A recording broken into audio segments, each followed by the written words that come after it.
वरुणादि गण इज व्याधि प्रत्यनीक द्रव्य फॉर आभ्यंतर विद्रति। ओके, सो इस अवस्था का ये व्याधि प्रत्यनीक द्रव्य है। और मूषकादि गण का प्रतिवाप, वो अगेन मेदक कफापहम, मेद और कफ उनको कम करने वाला है। तो हमने जैसे देख लिया है कि इसमें क्लेद प्रधान अवस्था रहती है, तो उस वक्त पाचन की आवश्यकता होती है, कफ और मेदघ्न चिकित्सा की आवश्यकता होती है। तो वरुणादि गण का क्वाथ और ऊषकादि गण का प्रतिवाप, इसका प्रयोग करने के लिए कह दिया है। और इस ये सबसे महत्वपूर्ण यह है कि पूर्वाह्न सुबह उसका पान करना चाहिए। तो अगेन ये कफकाल से संबद्ध है। ओके, उसके बाद क्या करना चाहिए? घृतम विरेचन द्रव्य ही सिद्धम ताभ्याम च पायेत, निरूहम स्नेह बस्तिम च ताभ्याम एव प्रकल्पये। ओके, उसके बाद क्या करना चाहिए? विरेचन करना चाहिए। क्यों? जो दोष संचित है, मतलब पहले हमने उसके पाचन के लिए कुछ द्रव्यों का प्रयोग किया। ओके, उसके बाद पच्चमान अवस्था जब आ जाएगी या आमावस्था में ही थोड़ी सी लेटर स्टेज जब आ जाएगी, तो हमें क्या करना चाहिए? दोषों का शोधन करना आवश्यक है। अगर ऐसी स्थिति है तो घृतम विरेचन द्रव्य ही सिद्धम, विरेचन करने के लिए भी घृत, सिद्ध घृत का प्रयोग करना है। ओके, ये सबसे महत्वपूर्ण बात है। ओके, घृतम विरेचन द्रव्य ही सिद्धम ताभ्याम च पायेत, ताभ्याम सिद्धम, ताभ्याम मतलब जो दो गण पहले सूत्र में बताए गए हैं, सूत्र 8 में बताए गए हैं, वरुणादि गण और ऊषकादि प्रतिवाप, उन्हीं गणों का प्रयोग करके सिद्ध घृत करना चाहिए। मतलब ऑप्शन नंबर 1, विरेचन द्रव्यों से सिद्ध किया हुआ घृत, मतलब विरेचन गण आपको मालूम है, उनमें से जो यौगिक हो, जो योग्य द्रव्य हो, उसका आप चयन कर सकते हैं। उसमें से 1, 2, 3, 4 जितने द्रव्य आपको चाहिए, उतने द्रव्यों का चयन करके आप सिलेक्ट कर सकते हैं और उससे घृत सिद्ध कर सकते हैं। That is option number 1। Option number 2, जो पहले सूत्र में बताए हुए दो गण है, वरुणादि गण और ऊषकादि गण, उन्हीं द्रव्यों से सिद्ध घृत करना है। ओके, सो विरेचन गण ये एक ऑप्शन।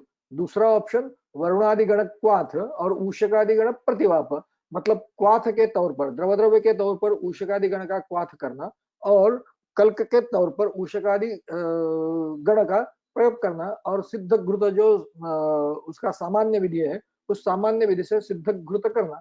ओके, तो उस घृत का पाचन, उस घृत का प्रयोग करना, मतलब यहाँ भी विरेचन के बजाय यहाँ पाचन हो जाएगा। So again you have to differentiate whether you want to go for virechan or you again want to continue pachana. Only thing is यहाँ सिर्फ क्वाथ का वर्णन किया है और यहाँ सिद्ध घृत का वर्णन किया है। मतलब क्वाथ की अवस्था बदल करके घृत की अवस्था आ गई है, लेकिन फिर भी हमें विरेचन की ओर नहीं जाना है, बल्कि हमें पाचन की ही आवश्यकता है, लेकिन स्निग्ध पाचन की आवश्यकता है, स्निग्ध गुण की आवश्यकता है। ऐसी अगर स्थिति है तो इन द्रव्यों से सिद्ध घृत का पान करना चाहिए। उसके बाद क्या करना चाहिए? निरूहम स्नेह बस्तिम च ताभ्याम एव प्रकल्पये। ताभ्याम एव, ताभ्याम मतलब जो दो गण पहले सूत्र में बताए गए हैं, उन्हीं द्रव्यों से निरूह या उन्हीं द्रव्यों से सिद्ध स्नेह का बस्ती देना चाहिए। मतलब निरोह के लिए क्या हो गया? वरुणादि गण का क्वाथ और ऊषकादि गण का प्रतिवाप, जो पहले सूत्र में बताया है वैसे की वैसे हम उसका प्रयोग करेंगे। बाकी द्रव्य जो निरोह में आते हैं वो दोषों के हिसाब से, तैल कितना लेना है, मधु कितना लेना है, और कुछ उसमें डालना है या नहीं डालना है, ये सब बातें जो है वो रुग्णावस्था, व्याधि की अवस्था, उसके आधार पर तय होगा। लेकिन उसमें प्रमुख द्रव्य, प्रधान द्रव्य कौन से होंगे? वरुणादि गण का क्वाथ और ऊषकादि गण का प्रतिवाप, ये दो गण जो है वो उसमें प्रधान द्रव्य होंगे। उसके बाद क्या करना चाहिए? उसके बाद स्नेह बस्ती, मतलब अनुवासन बस्ती देना चाहिए। उसके लिए भी जो स्नेह सिद्ध करना है वो वरुणादि गण क्वाथ और ऊषकादि गण प्रतिवाप। जैसे हमने घृत सिद्ध किया, उसी प्रकार द्रव द्रव्य के तौर पर वरुणादि गण का क्वाथ का प्रयोग करेंगे और कल्क द्रव्य के तौर पर हम ऊषकादि गण का प्रयोग करेंगे। ओके, सो उससे स्नेह, जो सिद्ध स्नेह होगा उसका हम अनुवासन के लिए प्रयोग करेंगे। मतलब अगेन जो मैंने इस स्लाइड का वर्णन करते हुए आपको बताया कि वरुणादि गण ये इसका व्याधि प्रत्यनीक द्रव्य है। आपको इस सूत्र में ये दिखाई देगा कि सिद्ध घृत बनाया गया है, निरूह है, स्नेह बस्ती है, सभी के लिए, मतलब उपक्रम बदल गए लेकिन द्रव्य वही रहे। ओके, ऐसा कब हो जाता है? ऐसा उसी वक्त होता है जब वो द्रव्य व्याधि प्रत्यनीक होता है। आगे तो आपको दिखाई देगा कि एक द्रव्य है और दोषों के हिसाब से बाकी द्रव्य बदलने हैं, एक द्रव्य कॉमन लिखा है। मतलब वो द्रव्य व्याधि प्रत्यनीक द्रव्य होता है और दोष प्रत्यनीकता के लिए और कुछ द्रव्यों को आपको उसके साथ जोड़ना पड़ता है। तो इधर ऐसी ही स्थिति दिखाई देता है कि उपक्रम कौन सा भी हो, आपको चयन किसका करना है, आपको सिलेक्ट कौन से द्रव्य करने चाहिए, वरुणादि गण और ऊषकादि गण। ओके, सो फ्रॉम विद्रदी पॉइंट ऑफ व्यू आपको इन दो गणों का पूरी तरह से ज्ञान होना, उसकी अवस्था का ज्ञान होना और उसका प्रयोग करना यह अत्यंत आवश्यक है। ओके, ये तो निरूह उसने यहाँ तो बताए गए हैं कि इसका प्रयोग करना चाहिए, लेकिन इन एडिशन टू दैट क्या हम और कुछ निरूहों का प्रयोग कर सकते हैं? कर सकते हैं। दो चार निरूह उदाहरण के तौर पर मैंने यहाँ लिखे हैं। जो पित्त गुल्म चिकित्सा है वही चिकित्सा आभ्यंतर विद्रदी की है। ओके, सो आगे एक सूत्र है कि आप और भी जो कुछ चिकित्सा उपक्रम चाहते हैं वो अगर आपको आवश्यक लगे तो यू कैन सिलेक्ट फ्रॉम पित्तज गुल्म। सो जिन जिन निरूहों की फलश्रुति में गुल्म और विद्रदी है, उन निरूह बस्तियों का हम इसमें प्रयोग कर सकते हैं। सो कुशादि निरूह है, उसमें पित्त गुल्म फलश्रुति है, तो हम इसका प्रयोग कर सकते हैं। पित्ताधिक विद्रदी है तो हम कुशादि निरूह का प्रयोग कर सकते हैं। रौद्रादि निरूह, गुल्म में सिर्फ गुल्म ही बताया गया है, सो इसमें भी आप दोषों के हिसाब से उसका प्रयोग कर सकते हैं।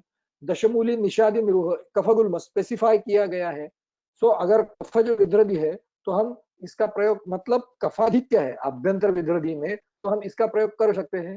दुशाश्म भेदादि निरूह, ये भी कफज गुल्म में ही आया है, मतलब गुल्म इसकी फलश्रुति में है, लेकिन ये कफग्न बस्तियों में इसका वर्णन आया है, तो इसका प्रयोग भी हम आभ्यंतर विद्रदी अगर कफक प्रधान है तो इसका प्रयोग कर सकते हैं।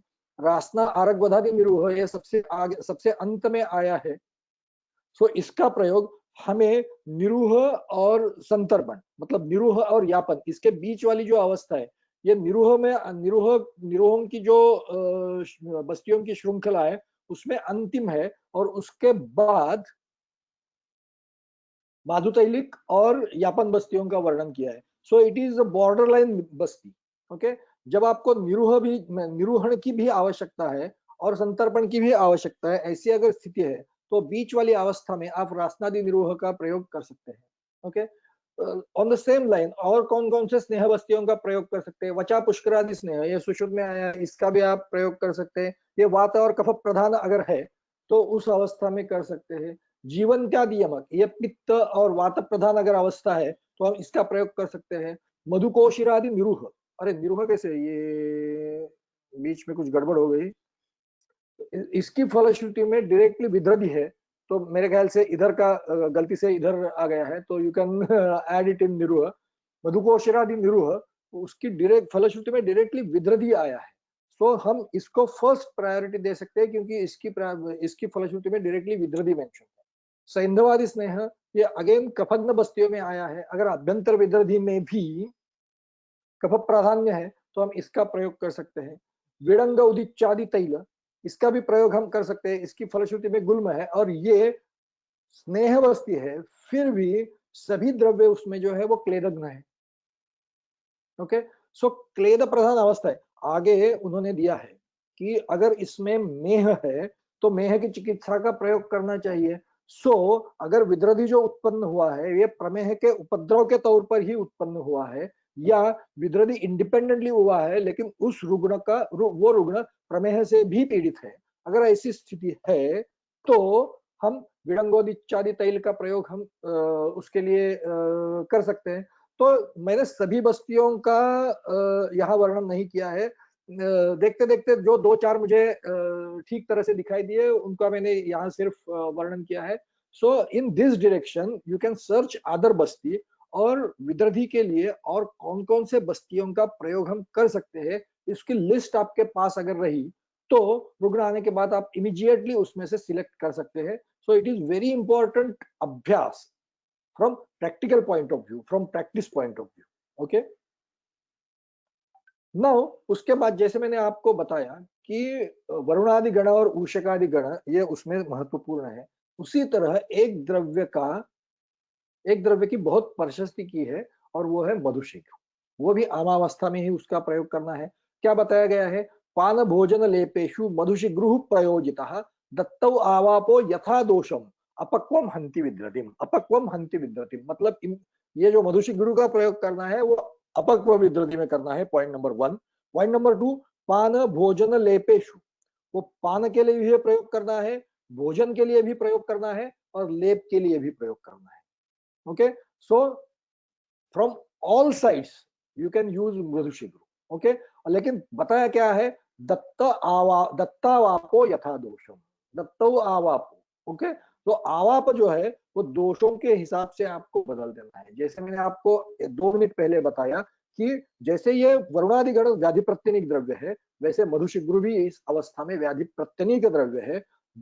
अगर जो योग हम उसके जिसका प्रयोग करने वाले हैं वो अगर हमें उभय प्रत्यनीक बनाना है तो सिर्फ दोषों के हिसाब से कुछ द्रव्य उसमें ऐड करने चाहिए। इसी प्रिंसिपल का इस सूत्र में प्रयोग किया गया है। व्याधि प्रत्यनीक के तौर पर मधुशिग्रु का प्रयोग और दोषों के हिसाब से जो द्रव्य आपको उचित लगे उसका आवाप उसमें डालना है।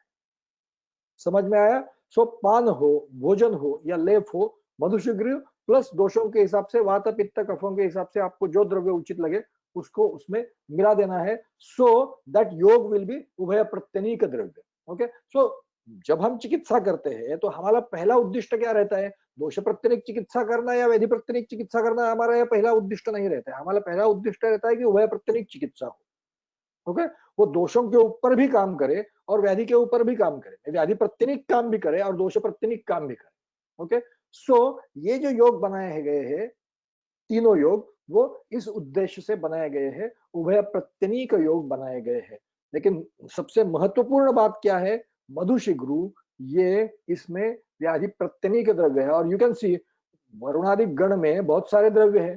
तो मधुशिग्रु सिर्फ एक ही द्रव्य का प्रयोग करके भी हम सिद्धि प्राप्त कर सकते हैं। आपने अगर दातार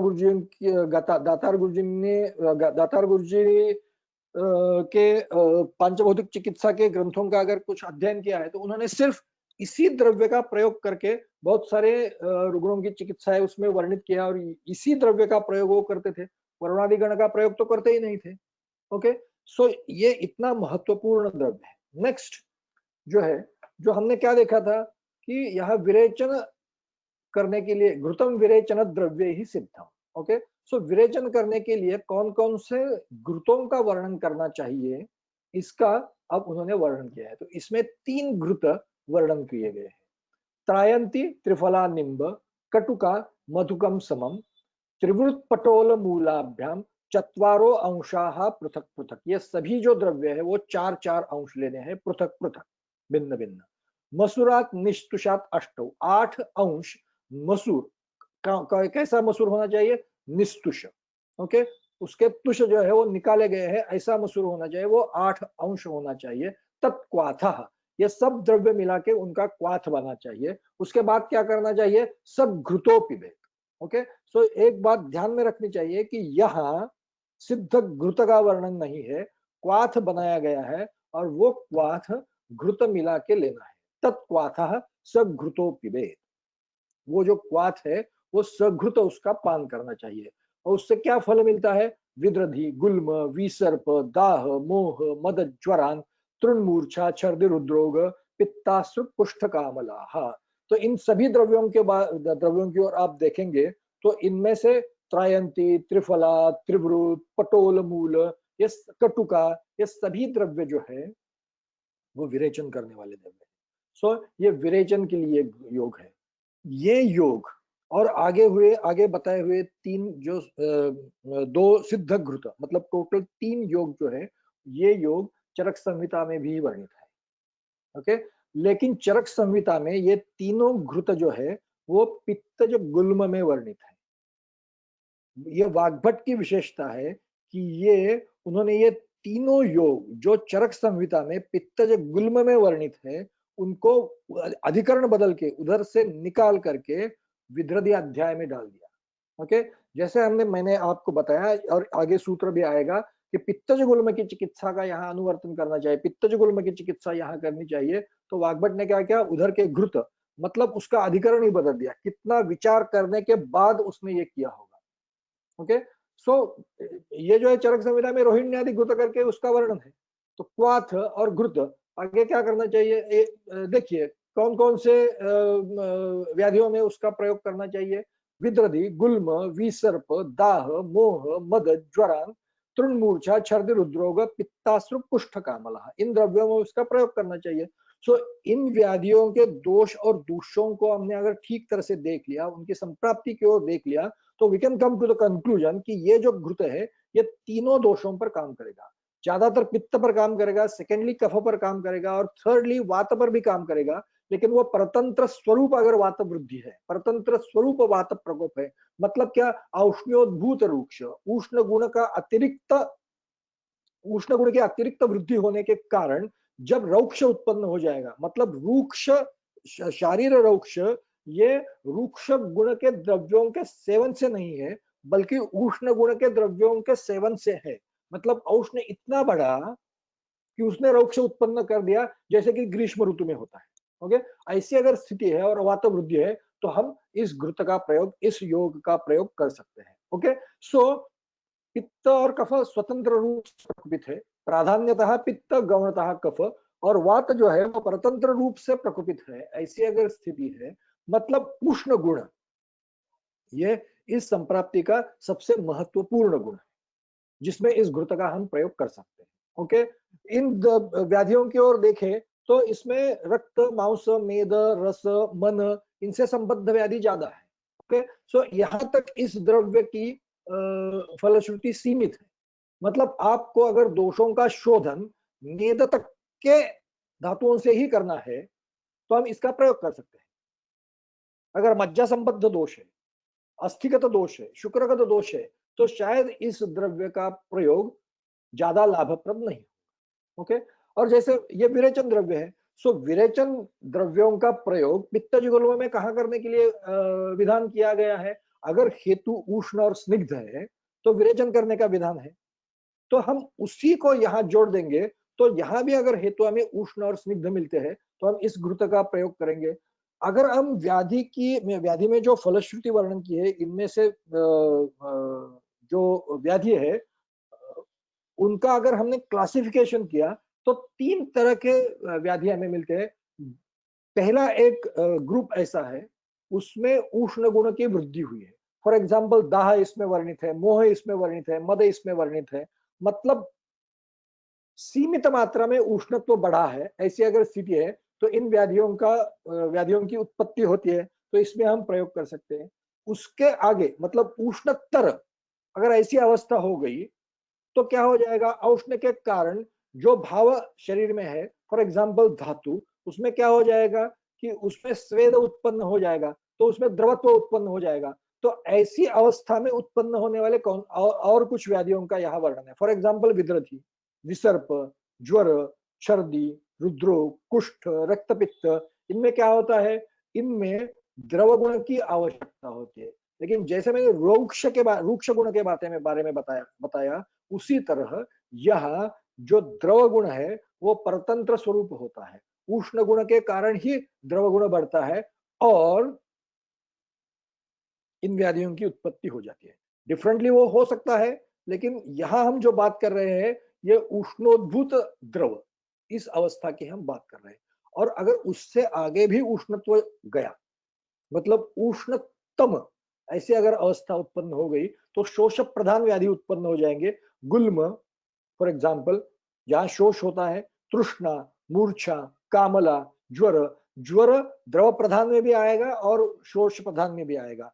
नवज्वर जो है वो क्लेद प्रधान अवस्था में आएगा और जीर्ण ज्वर जो है वो शोष प्रधान अवस्था में आएगा। इसलिए ज्वर का वर्णन जो है वो दोनों अवस्था में किया है। सो इसका मतलब ये है कि उष्ण गुण हो, मतलब उष्ण हो, उष्णतर हो या उष्णतम हो, सिर्फ उष्ण गुण हो, उष्ण प्लस द्रव गुण हो या उष्ण प्लस रूक्ष गुण हो, ये तीनों अवस्थाओं में हम इस घृत का प्रयोग कर सकते हैं और यशस्विता पा सकते हैं। क्योंकि ये रूक्ष गुण हो तो भी इसमें घृत मिलाया हुआ है, तो इससे कोई आपत्ति होने की संभावना नहीं। ओके, इसीलिए इन अवस्थाओं में हम इसका प्रयोग कर सकते हैं। नो स्क्रीन, स्क्रीन नहीं दिखाई दे रहा है। somebody has written no screen. Jitendra दिख रहा है सर। ओके, हाँ ओके, ठीक है।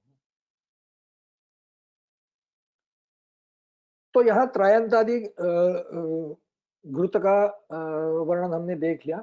उसके बाद जो घृत आया है वो है त्रायमाणाद्य घृत। ओके, कुड़वम त्रायमाणायाः साध्यम अष्टगुणे अंबसी। कुड़वम त्रायमाणायाः, त्रायमान कितना लेना है कुड़व मात्रा में, साध्यम अष्टगुणे अंबसी, उसमें 8 गुना जल मिलाना है और क्या करना चाहिए, उसका क्वाथ करना चाहिए। कुड़वम त्रायमाणायाः साध्यम अष्टगुणे अंबसी। उसके बाद क्या करना चाहिए, कुड़वम तद्रसात, उसमें से 1 कुड़व इतनी मात्रा में वो क्वाथ लेना है। ओके, उसके बाद कुड़वम तद्रसात धात्री स्वरसात, वो रस 1 कुड़व धात्री स्वरसात क्षीरतो घृतात, और एक कुड़व जो है वो धात्री स्वरस क्षीर और घृत लेना चाहिए। उसके बाद कर्षांशम कल्कितम, एक कर्ष मात्रा में आगे वाले जो द्रव्य है वो कल्क के तौर पर लेने आए। कौन कौन से द्रव्य है, तिक्ता त्रायंती धन्वयासकम मुस्ता तामलकी वीरा जीवंती चंदन उत्पलम पचेत एकत्र संयोज्य, ये सब मिला करके, मतलब क्वाथ जो 1 कुड़व है, धात्री स्वरस 1 कुड़व, क्षीर 1 कुड़व और घृत 1 कुड़व, और ये कल्क द्रव्य जो है वो एक कर्ष, इन सब द्रव्यों को मिला करके उनका पाचन करना चाहिए। और कब तक करना चाहिए, घृत सिद्ध होने तक। पचेत एकत्र संयोज्य तद्घृतम पूर्ववत गुण ही, उन्होंने उसमें कुछ फर्क नहीं किया है। जो पहले द्रव्यों के हमने मतलब इसके पहले जो घृत का वर्णन किया है त्रायंतादि घृत, इसमें जो फलश्रुति वर्णित है वही फलश्रुति का यहाँ अनुवर्तन करना चाहिए। तो अगर ऐसी स्थिति है तो पहले वाला कल्प और ये कल्प, इसमें कुछ अंतर है या नहीं है, कुछ ना कुछ तो अंतर है। दूसरा भिन्न कल्प बताया गया है, उसके आगे ही बताया गया है, एक ही ग्रंथकार ने बताया गया है, मतलब उसमें कुछ ना कुछ तो अंतर जरूर होगा। तो ये ढूंढना हमारा काम है। सो नंबर 1 ये सिद्ध घृत है। ओके, नंबर 2 ये मतलब ये सिद्ध घृत होने के कारण इसमें स्निग्धत्व ज्यादा आ जाएगा। सो ये जो है ये उष्ण गुण, स्निग्ध गुण, मतलब उष्ण और द्रव गुण और उष्ण और रूक्ष गुण, इन तीनों अवस्थाओं में काम करता है। ये ज्यादातर रूक्ष प्रधान अवस्था, मतलब लास्ट अवस्था जो है, उष्णाधिक्य के कारण जब रूक्ष उत्पन्न होता है और उसी वक्त अगर अत्यधिक अवस्था में विरेचन की आवश्यकता है, पित्तज गुल्म में क्या अगर ऐसी स्थिति है तो उसमें शमन करने का विधान है। लेकिन उसमें भी कहा गया है कि उसमें भी अगर अत्यधिक अवस्था आती है तो आप विरेचन कर सकते हैं। तो उस वक्त क्या करना चाहिए, ऐसे स्निग्ध द्रव्यों का प्रयोग करके हमें विरेचन करने की आवश्यकता होती है। Okay, so it is the difference between earlier घृत and this one. Okay, next one is द्राक्षाद्य घृत। ओके, द्राक्षा मधुकम खर्जूरम विदारी सशतावरी परुषकाणि त्रिफला तत्क्वाथे पाचेत घृतम।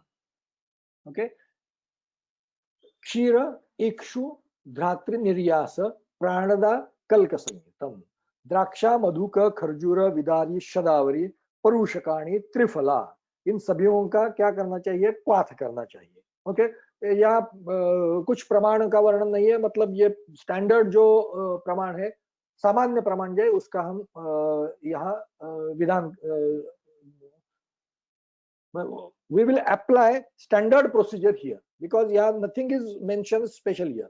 अगर यहाँ कुछ प्रमाणों का या कुछ विधि का वर्णन जब होता है तो उसी प्रकार हम बनाते हैं, लेकिन अगर कुछ बताया नहीं गए हैं तो सामान्य विधि जो है वो सामान्य विधि का अनुवर्तन, सामान्य विधि से हम इस घृत का घृत सिद्ध करेंगे। सो द्राक्षा मधुकम खर्जूरम विदारी सशतावरी परुषकाणि त्रिफला तत्क्वाथे पाचेत घृतम। इन एडिशन टू दैट क्या करना चाहिए, उसमें क्षीर इक्षु धात्री निर्यास, इनके स्वर से मिलाना है, मतलब ये द्रव द्रव्य के तौर पर आ गया। उसके बाद प्राणदा कल्क संयुक्तम, कल्क के तौर पर क्या करना चाहिए, सिर्फ प्राणदा हरितके का प्रयोग करना चाहिए।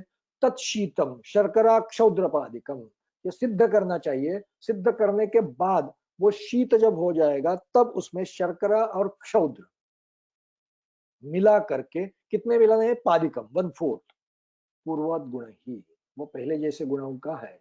मतलब विद्रदी वगैरह जो है वो उन्हीं व्याधियों में उन्हीं वही फलश्रुति यहाँ भी अनुवर्तित करनी है। सो इसका प्रयोग हम कब करेंगे? सो रौक्षाधिक्य जो हमने अर्लियर घृत में दिखा, लेकिन यहाँ के द्रव्यों को अगर हमने देख लिया तो ज्यादातर द्रव्य ब्रूहण करने वाले हैं, पोषण करने वाले हैं। ओके, सो रौक्षाधिक्य है, लेकिन रौक्षाधिक्य में रुग्ण अगर स्थूल है या कृश नहीं है तो हम त्रायमाणाद्य घृत का प्रयोग करेंगे, और रुग्ण अगर कृश है उसको ब्रूहण की आवश्यकता है, मतलब रुग्ण की अपेक्षा ब्रूहण है और व्याधि की अपेक्षा शोधन है। अगर ऐसी स्थिति है तो हम इस घृत का प्रयोग करेंगे जो शोधन भी करेगा और ब्रूहण भी करेगा। Okay, so these are the तीन घृत जिनका वर्णन यहाँ किया गया है और जिसका वर्णन हमने देख लिया है, और इट इज वेरी इंपॉर्टेंट। ये गुल्म में वर्णित चरक संहिता में है, लेकिन वाग्भट ने वहां से उठा करके उनको विदर्धी में वर्णन किया है। It is very important. देख लीजिए कि चरक संहिता में वर्णित अधिकरण को बदल करके लिखना, उसके लिए उसने कितना विचार किया होगा, कितना अभ्यास किया होगा, और उसके बाद उनका स्थान बदल दिया होगा। ओके, ना इस अवस्था में और क्या करना चाहिए? आभ्यंतर विद्रति अमावस्था हरेत श्रृंगादि भी अश्रुक सिरया वा यथांतिकम। हरेत श्रृंगादि भी अश्रुक मतलब क्या करना है? अश्रुक हरेत, रक्त मोक्षण करना चाहिए। कैसे करना चाहिए? श्रृंगादि भी, श्रृंग, जलौका, अलाबु, सिराव्यध, इनमें से जिस उपक्रम को आप करना चाहते हैं, मतलब जो यहाँ योग्य है उसका चयन आप कर सकते हैं। ओके, सो आपको अगर पित्त प्राधान्य लगता है तो जलौकाओं का प्रयोग कर सकते हैं, कफ प्राधान्य है तो आप श्रृंग का प्रयोग कर सकते हैं। वैसे जो कुछ उसका वर्णन रक्तमोक्षण के अध्याय में वर्णित है उसके हिसाब से हम कौन से साधन का प्रयोग करना चाहिए इसका वर्णन यहाँ करेंगे। Okay,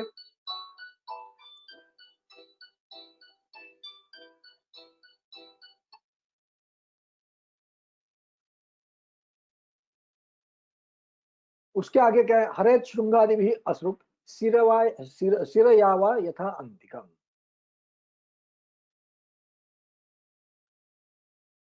option to that is आप सिरामोक्षण रक्तमोक्षण सिरावेद के माध्यम से कर लीजिए, लेकिन कौन सी सिरा का चयन करना चाहिए, कौन सी सिरा का वेद करना चाहिए? यथा अंतिकम, जहां विद्रदी हुआ है,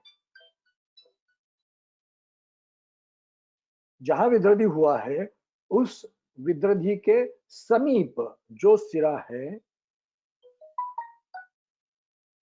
उससे रक्तमोक्षण करने की आवश्यकता है। ओके, विद्रधी में कौन सी सिरा का वर्णन है? अगर हम देख लेंगे तो विद्रदौ पार्श्वशूले च पार्श्व कक्षास्तनांतरे ये वर्णन किया है, तो यू कैन सिलेक्ट दिस। और यथा अंतिकम, ये तो उन्होंने कहीं भी विद्रदी हो, आभ्यंतर हो तो इसका वर्णन तो किया ही गया है।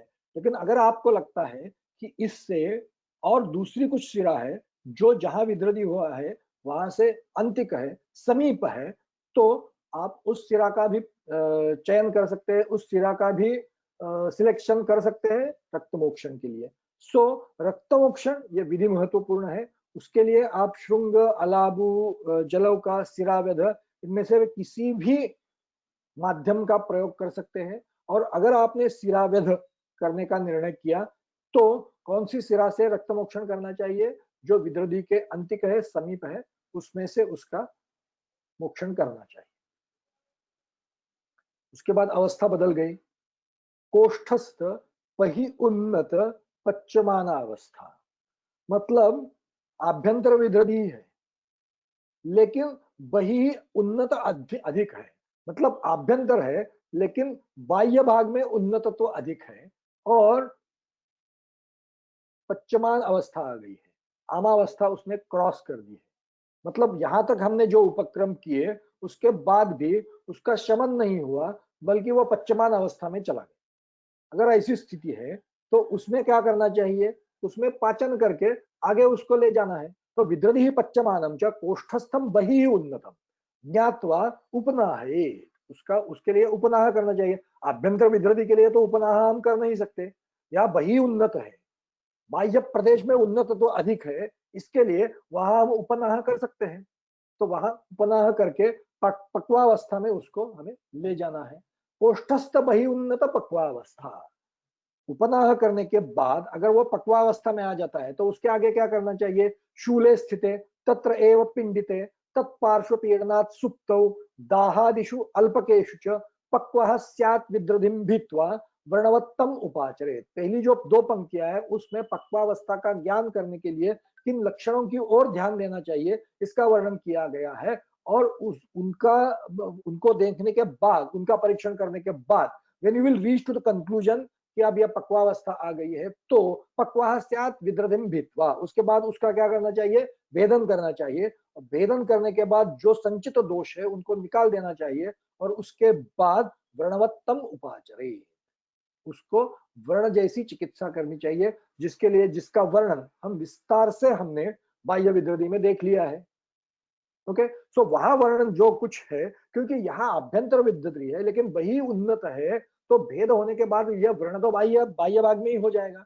तो वहां जो कुछ वर्ण की चिकित्सा का वर्णन किया गया है, उन्हीं द्रव्यों का, उन्हीं सिद्धांतों का प्रयोग करके हम यहाँ भी वर्ण की चिकित्सा करेंगे। Now next point is very important. अंतर्भागस्य च अपि एतत् चिन्हम पक्वस्य विद्रधेः। पक्व विद्रधि, आभ्यंतर विद्रधि जब पक्व होता है तो मतलब अंतर्भागस्थ अभ्यंतर विद्रधि जो है वो पक्व हो गया, तो उसको उसका ज्ञान भी हमें कैसे करना चाहिए? ये पहले वाली जो दो पंक्तियां है उन्हीं लक्षणों से हमें करना चाहिए। क्या दिखा है उसमें? शूले स्थिते तत्र एव पिंडिते तत्पार्श्व पीडनात् सुप्तौ दाहादिषु अल्पकेषु च।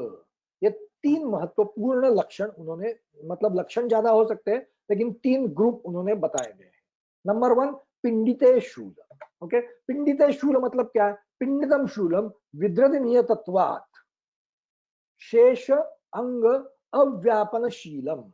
इंदु ने इसका वर्णन किया, इसका स्पष्टीकरण किया है। मतलब आमावस्था में, पश्चिमावस्था में पूरा जो विद्रधि का एरिया है, पूरा जो विद्रधि का अंग है, उसमें वेदना रहती है, उसमें शूल रहता है।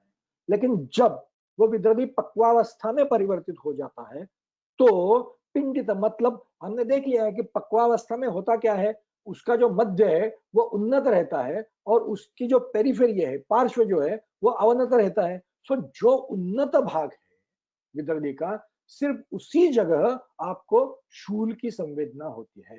पिंडितम शूलम विद्रधि नियतत्वात् शेष अंग अव्यापनशीलम, मतलब विद्रधि का जो शेष अंग है, जो उन्नत नहीं है, उसका बीच वाला जो अंग है वो उन्नत है, सिर्फ उसी जगह आपको शूल की संवेदना होगी, आपको मतलब रुग्ण को शूल की संवेदना होगी। और जो अवनत अंग है, शेष अवनत अंग विद्रधि का है, उसमें आपको शूल की संवेदना नहीं होगी। इट इज वेरी इंपॉर्टेंट, कितना स्पेसिफिकेशन है, कहां शूल होगा, इतना स्पेसिफिकेशन है। We should pay attention on this. Okay, that is point number one. Point number two क्या लिखा है? तत्पार्श्व पीडनात् सुप्तो, उस विद्रधि के पार्श्व प्रदेश में अगर हमने पीड़न किया तो सुप्ति की संवेदना होती है। ओके, सो ये तो लक्षण हम कभी देखते ही नहीं है, हमें इसकी ओर ध्यान देना चाहिए। तत्पार्श्व पीड़नात् सुप्तो दाहादिषु अल्पकेषु च, और दाह इत्यादि जो अमावस्था में वर्णित लक्षण है, उन लक्षणों का मार्दव आता है, मतलब उनकी उपस्थिति अल्पशः रहती है, उनकी तीव्रता कम हो जाती है इन लक्षणों की सहायता से। इसलिए मैंने बताया कि पहले दो लक्षण एक एक है, लेकिन यहाँ आमावस्था में जितने लक्षण है उनका मार्दव, मतलब you can extend it. Okay, so इनकी सहायता से हमें पक्वावस्था का ज्ञान करना चाहिए, और अगर पक्वावस्था है तो आगे की चिकित्सा करनी चाहिए। आगे क्या करना चाहिए? अंतर्निगूढ़ आभ्यंतर, मतलब पक्वावस्था के आ गई, अगर वही उन्नत है तो क्या करना चाहिए? हमने देख लिया है, उसका भेदन करना है और उसके बाद वर्णवत चिकित्सा करनी चाहिए। लेकिन वो वही उन्नत नहीं है, बाहर से हमें कुछ उसका पता नहीं चलता है, उन्नतत्व जो है वो आभ्यंतर प्रदेश में ही है, मतलब अंतर्निगूढ़ आभ्यंतर विद्रधि, ऐसी अगर स्थिति है और वो पक्वावस्था के कारण उसका भेदन हो गया, तो उस अवस्था में हमें क्या करना चाहिए?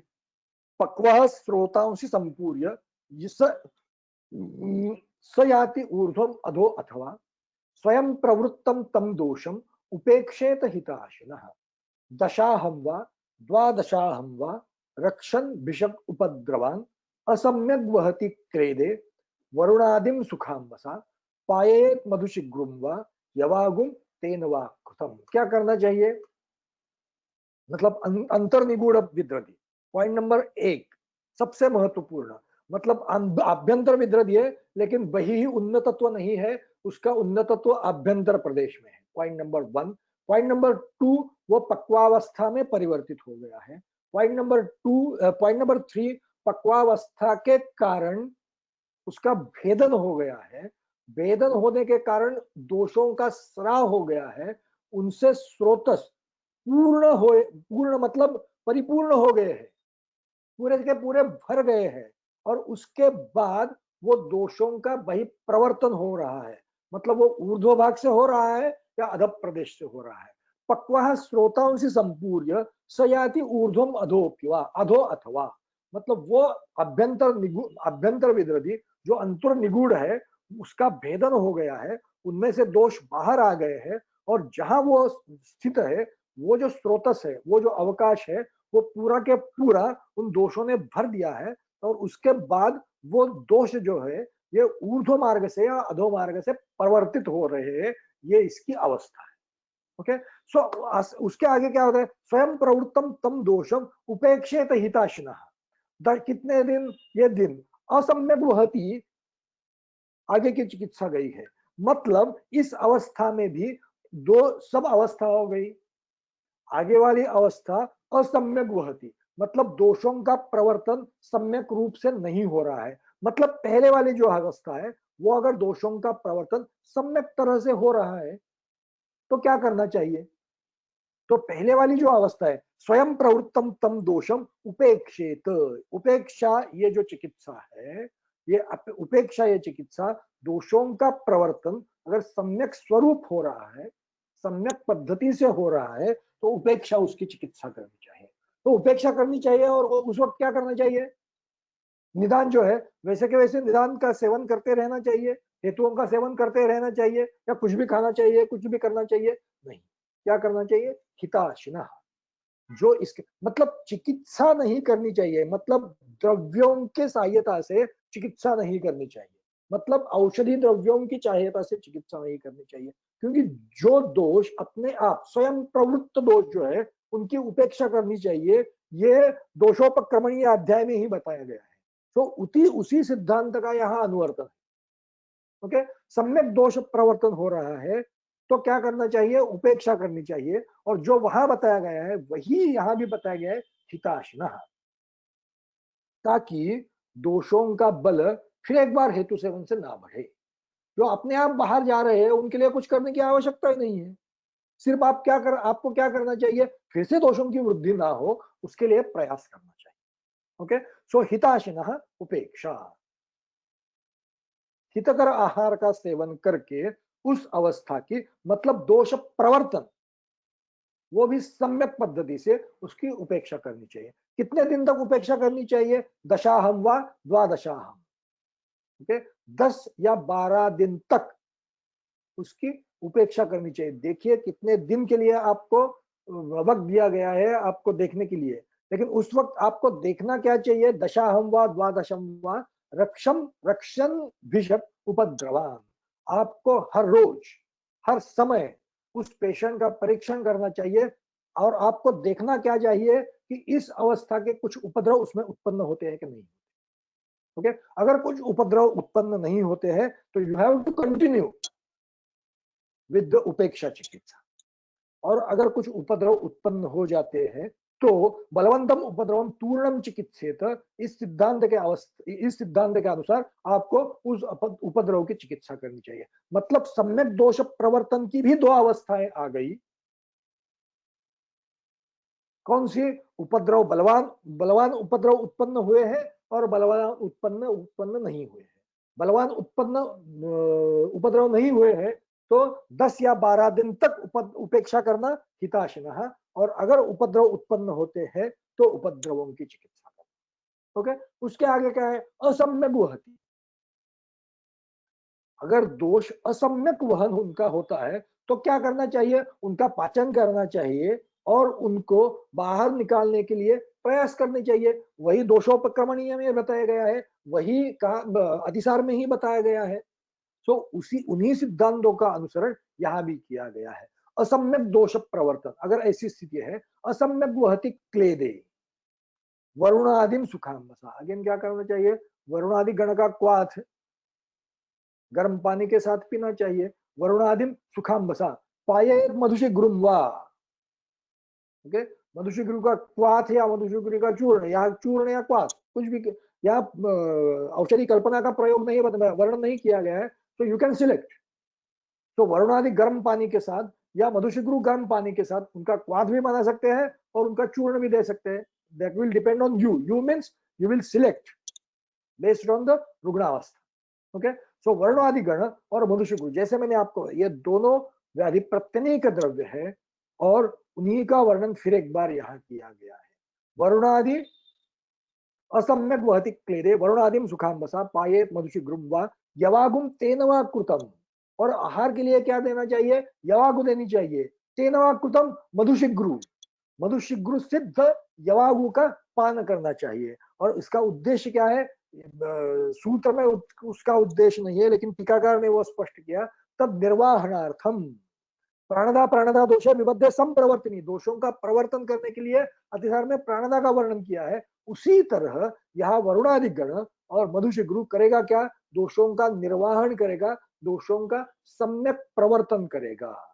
टीकाकार ने और भी आगे भी एक वर्णन किया है, और आपको सिर्फ उष्णांबु यही इसी का अनुपान के तौर पर प्रयोग करना चाहिए नहीं। आप अम्ल, सुरासव, मैरेय या अन्य किसी भी योग्य अनुपान का चयन कर सकते हैं। उन्होंने एक दो एग्जाम्पल दिए हैं, so you can select from them also. Okay, so उष्णांबु उन्होंने बताया, that does not mean you should stick to only उष्णांबु। ओके, उस सिद्धांत के आधार पर और अन्य भी अनुपानों का चयन कर सकते हैं, सिलेक्शन कर सकते हैं। Okay, now let's move to next point. तो इस अवस्था में आहार क्या देना चाहिए? एक तो आहार हमने देख लिया, कौन सा आहार देख लिया? मधुशिघ्रु सिद्ध यवागु। और क्या क्या करना चाहिए? यव कोल कुलथोथ यूषैहि अन्नम च शस्यति। अन्न देना चाहिए, मतलब ओदन देना चाहिए। उस ओदन, वो ओदन किसके साथ देना चाहिए? यवयूष, कुलथयूष और कोलयूष, इनका यूष बना करके उसके साथ ओदन देना। ये भी क्या करना चाहिए? सम्यक प्रवर्तन करने के लिए उपयुक्त ये द्रव्य है। तो आहार से भी हमें करना क्या है? दोषों का सम्यक प्रवर्तन करने के लिए प्रयास करने चाहिए। ओके, तो हम 10-12 दिन तक उपेक्षा की, या उपेक्षा करने के बजाय दोषों का प्रवर्तन करने के लिए प्रयास किया। उसके बाद 10-12 दिन के बाद क्या हो जाएगा? दोषों का प्रवर्तन हो जाएगा। जितना कुछ प्रवर्तन शक्य है वो शरीर अपने आप दोषों का भाई प्रवर्तन कर लेगा। लेकिन उसके बाद भी अगर कुछ दोष शेष है तो उसके लिए क्या करना चाहिए? ये इस सूत्र में बताया गया है। ऊर्ध्वम दशाः त्रायन्ति सर्पिषा तैलवकेन वा शोधयेत् बलतः शुद्धम सक्षौद्रम तिक्तकम पिबेत्। मतलब दोषों का प्रवर्तन हो जाएगा, लेकिन कौन से दोष बाहर आ जाएंगे? जो स्थान संश्रित दोष है उनका प्रवर्तन हो जाएगा। दैट डज नॉट मीन प्रसरावस्था में जो सारे शरीर में दोष फैले हुए हैं उनका भी वही प्रवर्तन हो जाएगा। उनके लिए तो हमें कुछ ना कुछ करना चाहिए। ये जो सूत्र बताता है वो स्थान संश्रय के पहले प्रसरावस्था में भी जो दोष है उनका शोधन करने का यहाँ विधान है। तो ऊर्ध्वम दशाः 10 दिनों के बाद त्रयंती सर्पिषः तैलवक, जो दो घृत हमने देख लिए, त्रयंती सर्पी और तैलवक सर्पी, उनकी सहायता से शोधे बलतः। ओके, बलपूर्वक शोधन करना चाहिए। मतलब जो दोष है उनको पूरी तरह से बाहर निकाल देना चाहिए, कोई शेष नहीं रहना चाहिए। ओके, और जब पूरी तरह से वो रुग्ण शुद्ध हो जाएगा, तब क्या करना चाहिए? तब शमन की ओर जाना चाहिए। शुद्धम सक्षौद्रम तिक्तकम पिबेत। ओके, तो उसके बाद करना क्या है? शमन करना चाहिए। ये शमन करता है ये कैसे? अब पित्तज गुल्म में आप देख लीजिए, पित्तज विदृति में शोधन के बाद क्या करने का विधान है? तिक्त का घृत का वर्णन शमन के लिए किया गया है। Same principle is applicable here, same dravya is used here. Okay, so शोधन के बाद शुद्धम सक्षौद्रम तिक्तकम पिबेत, तिक्तक घृत का पान करना चाहिए, और वो भी सक्षौद्र मधु के साथ करना चाहिए, जब वो रुग्ण पूरी तरह से शुद्ध हो जाए। ओके, उसके बाद क्या करना चाहिए? अन्य उपक्रम, जैसे मैंने आपको सर्वशः गुल्मोच्च एनम यथा दोषम उपाचरे। ज्यादातर उपक्रम जो है वो पित्तज विदृधि के बताए गए हैं, फिर भी ये सूत्र क्या बताता है? सर्वशः गुल्मोच्च एनम यथा दोषम उपाचरे। विदृधि में दोषों के अनुसार जब आप उसका अभ्यास करेंगे, अवस्था निश्चित करेंगे, तो उसी दोषों से संबद्ध जो गुल्म है, उनमें जो सिद्धांत बताए गए हैं, उनमें जो द्रव्य बताए गए हैं, उन द्रव्यों का चयन, उन सिद्धांतों का चयन, एप्लीकेशन आप यहां भी कर सकते हैं। It is very important. मतलब जो कुछ वर्णित है वो गुल्म के अलावा और क्या क्या करना चाहिए, सिर्फ इसका ही वर्णन इस अध्याय में किया गया है। गुल्म के अध्याय में जो कुछ वर्णन किया गया है उसका वैसे के वैसे हमें अनुवर्तन करना चाहिए। तो सीधा एक्सपांशन, कितना बड़ा विदृति का अध्याय होगा? गुल्म का अध्याय प्लस विदृति में विशेष जो कुछ करना है वो सब मिला के विदृति का अध्याय इतना बड़ा हो गया।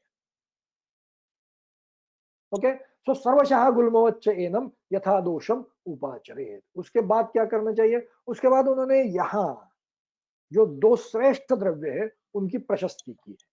ओके, सर्वावस्थासु सर्वासु गुग्गुलुम विद्रधीषु च कषायैः यौगिकैः युञ्जात् स्वैः स्वैः तद्वत् शिलाजतु। सर्वावस्थासु सर्वासु, सर्वासु विद्रधीषु मतलब इररिस्पेक्टिव ऑफ दोष, इररिस्पेक्टिव ऑफ भेद, मतलब दोषों से या आगंतु विद्रति, जो कुछ उसके में रक्तज क्षतज जो कुछ विद्रतियों का वर्णन किया गया है, irrespective of that, irrespective of that मतलब सर्वावस्थासु सर्वासु विद्रतिषु, मतलब सभी प्रकार के, सभी भेद के विद्रति, और उनकी भी सर्वावस्थासु, सर्वावस्थाओं में, मतलब आमावस्था हो, पश्चिमानावस्था हो, पक्वावस्था हो, इररिस्पेक्टिव ऑफ अवस्था, irrespective of dosh, you can use these two dravya. सर्वावस्थासु सर्वासु गुग्गुलुम विद्रधीषु च, गुग्गुलु का प्रयोग करना चाहिए। कैसे? कषाय ही यौगिक ही युञ्जात् स्वैहि स्वैहि, स्वैहि स्वैहि यौगिक ही कषाय ही, मतलब जैसे मैंने आपको पहले बताया वरुणादि गण और मधुशिक्र के समय वही सिद्धांत का यहाँ भी प्रयोग किया है। यहाँ गुग्गुलु और शिलाजतु कैसे आ गए? व्याधि प्रत्यनीक द्रव्य आ गए। सर्व अवस्था में उसका प्रयोग करना चाहिए, सभी भेदों में इसका प्रयोग करना चाहिए। इसका मतलब दोषियों की ओर ध्यान ही नहीं देना चाहिए, देना चाहिए। अगर उसको हमें उसी दिशा में ले जाना है, अगर ऐसी स्थिति है, तो हमें दोष प्रत्यनीक द्रव्य उसके साथ जोड़ देने की आवश्यकता लगेगी। ओके, सो यह दोषों के हिसाब से जो कुछ पर्याप्त, जो कुछ अनुकूल, जो कुछ यौगिक कषाय है उसका चयन करना चाहिए, और उसका प्रयोग गुग्गुल या शिलाजतु के साथ करना चाहिए। ओके, तो यौगिक कषाय प्लस गुग्गुल या यौगिक कषाय प्लस शिलाजतु। ओके, सो इसमें भी आप कौन सी अवस्था में गुग्गुल का प्रयोग करना चाहिए और कौन सी अवस्था में शिलाजतु का प्रयोग करना चाहिए? गुग्गुल उष्ण है, तो कफ और वात प्रधान अवस्था है, तो गुग्गुल का प्रयोग करना चाहिए। और शिलाजतु जो है वो पित्त को बढ़ाता नहीं है, मतलब जब पित्त प्रधान अवस्था हो, हमारे द्रव्यों की सहायता से पित्त ना बढ़े ऐसी हमारे अपेक्षा हो, तो यू कैन सिलेक्ट शिलाजतु इंस्टेड ऑफ गुग्गुल। ओके, सो अगर पित्त प्रधान अवस्था है तो हम गुग्गुल का प्रयोग करेंगे, कफवात प्रधान अवस्था है तो हम गुग्गुल का प्रयोग करेंगे। ओके, और कषाय वो अवस्था के अनुरूप जो कुछ यौगिक कषाय है, जो कुछ योग्य कषाय है, उसका हम चयन करके उसके साथ गुग्गुलु या शिलाजतु दे देंगे। एक महत्वपूर्ण सिद्धांत विशेषतः आभ्यंतर विद्रदी के लिए बताया गया। ओके, पाकम मतलब यह बाह्य विद्रदी के लिए भी आप उसका अनुपालन कर सकते हैं, लेकिन आभ्यंतर विद्रदी के लिए विशेषतः उसका पालन करना चाहिए। पाकम च वारयेत यत्नात् सिद्धि पक्वे ही दैविकी अपि च आशु विदाहित्वात् विद्रदिः सह अभिधीयते। हमने आमावस्था की चिकित्सा वर्णित की, पच्चमानावस्था की और पक्वावस्था की। लेकिन जब आपके पास रुग्ण आमावस्था में आता है तो व्हाट इज योर ड्यूटी? आपको सबसे पहले किसके लिए प्रयास करने की आवश्यकता है? पाकम च वारयत यत्नात्, प्रयत्न, यत्नात् प्रयत्न पूर्वक, पाकम च वारयत, उसका पाक ना हो, वो पच्चमान या पक्वावस्था में परिवर्तित ना हो, इसके लिए आपको प्रयत्न करने चाहिए। ओके, पाकम च वारयत यत्नात्, ऐसा क्यों करना चाहिए? सिद्धि पक्वे ही दैविकी, जब आभ्यंतर विद्रदी पक्वावस्था में परिवर्तित हो जाता है तो सिद्धि, सिद्धि मतलब यशस्विता, दैविकी। ओके, वो सिर्फ युक्ति व्यपाश्रय चिकित्सा से ठीक होगा, उस अवस्था में वो नहीं रहता है, वो दैव व्यपाश्रय चिकित्सा में दैविकी। ये ठीक होगा या नहीं भी होगा। ओके, किस लिए? अभी जो आशुविधा हित्वा, क्योंकि अभ्यंतर विद्रदी में जब ये पक्वावस्था है तो विदाह बहुत जल्दी हो जाता है और इसीलिए इसका नाम विद्रदी रखा गया है। सो प्रयत्न पूर्वक हमें क्या करना चाहिए? पाक की रक्षा करनी चाहिए। पक्वे सति सिद्धि ही दैव की, जो मैंने आपको बता दिया है। और ये क्या है? अपिच आशु विदा हित्वा, विदा उत्पन्न करने वाले और भी अन्य व्याधि है, लेकिन ये आशुत्तर है। ओके, इसमें जो पाक होता है, विदाह होता है, वो तीव्र गति से होता है, इसीलिए उतना समय ही आपको नहीं मिलता कि आप उसकी चिकित्सा कर सके। ओके, इसीलिए उसकी चिकित्सा जो है, सिद्धि जो है, वो दैविकी हो जाती है।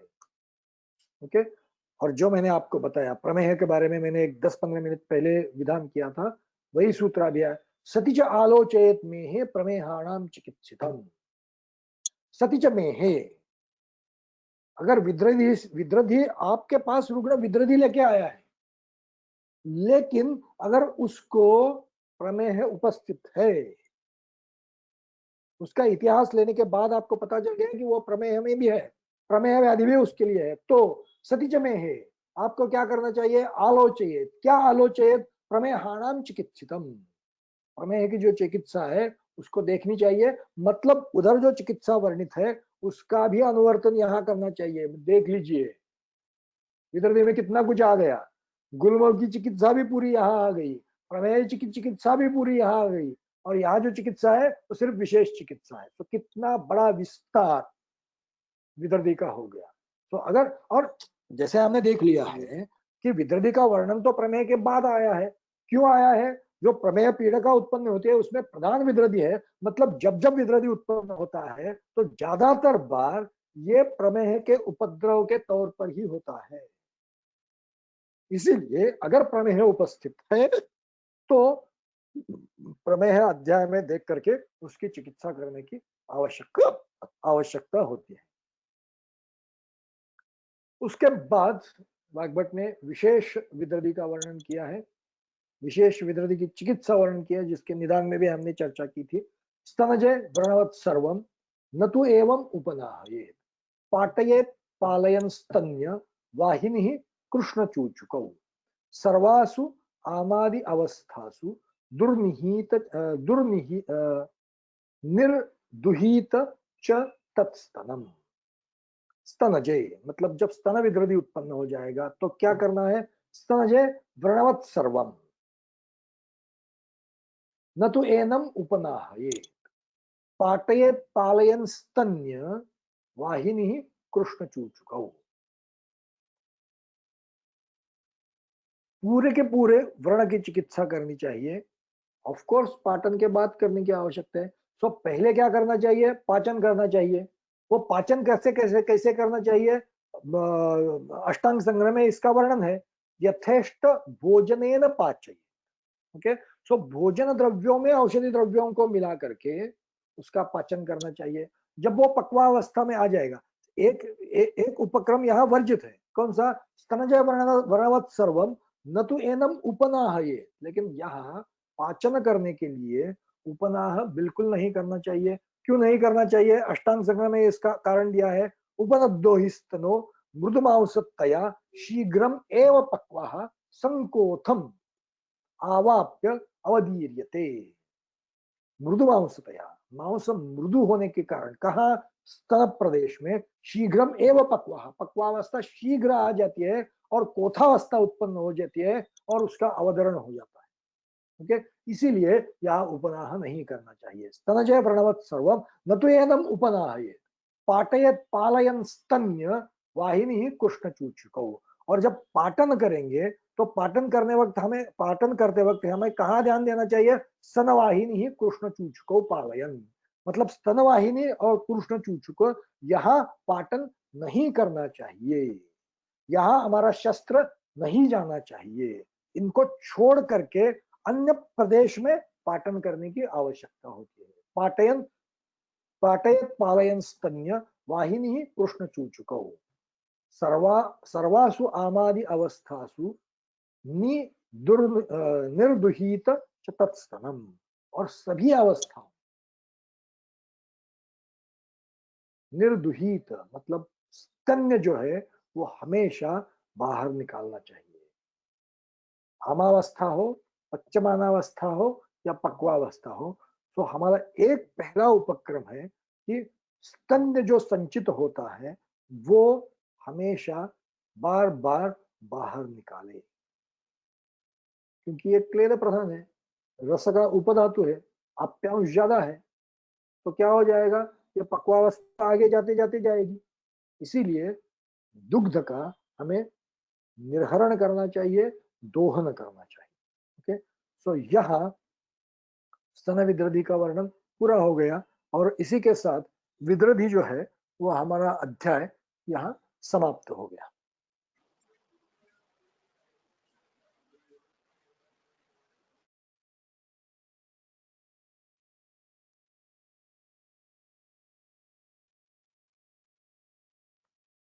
So now we will move to वृद्धि चिकित्सा।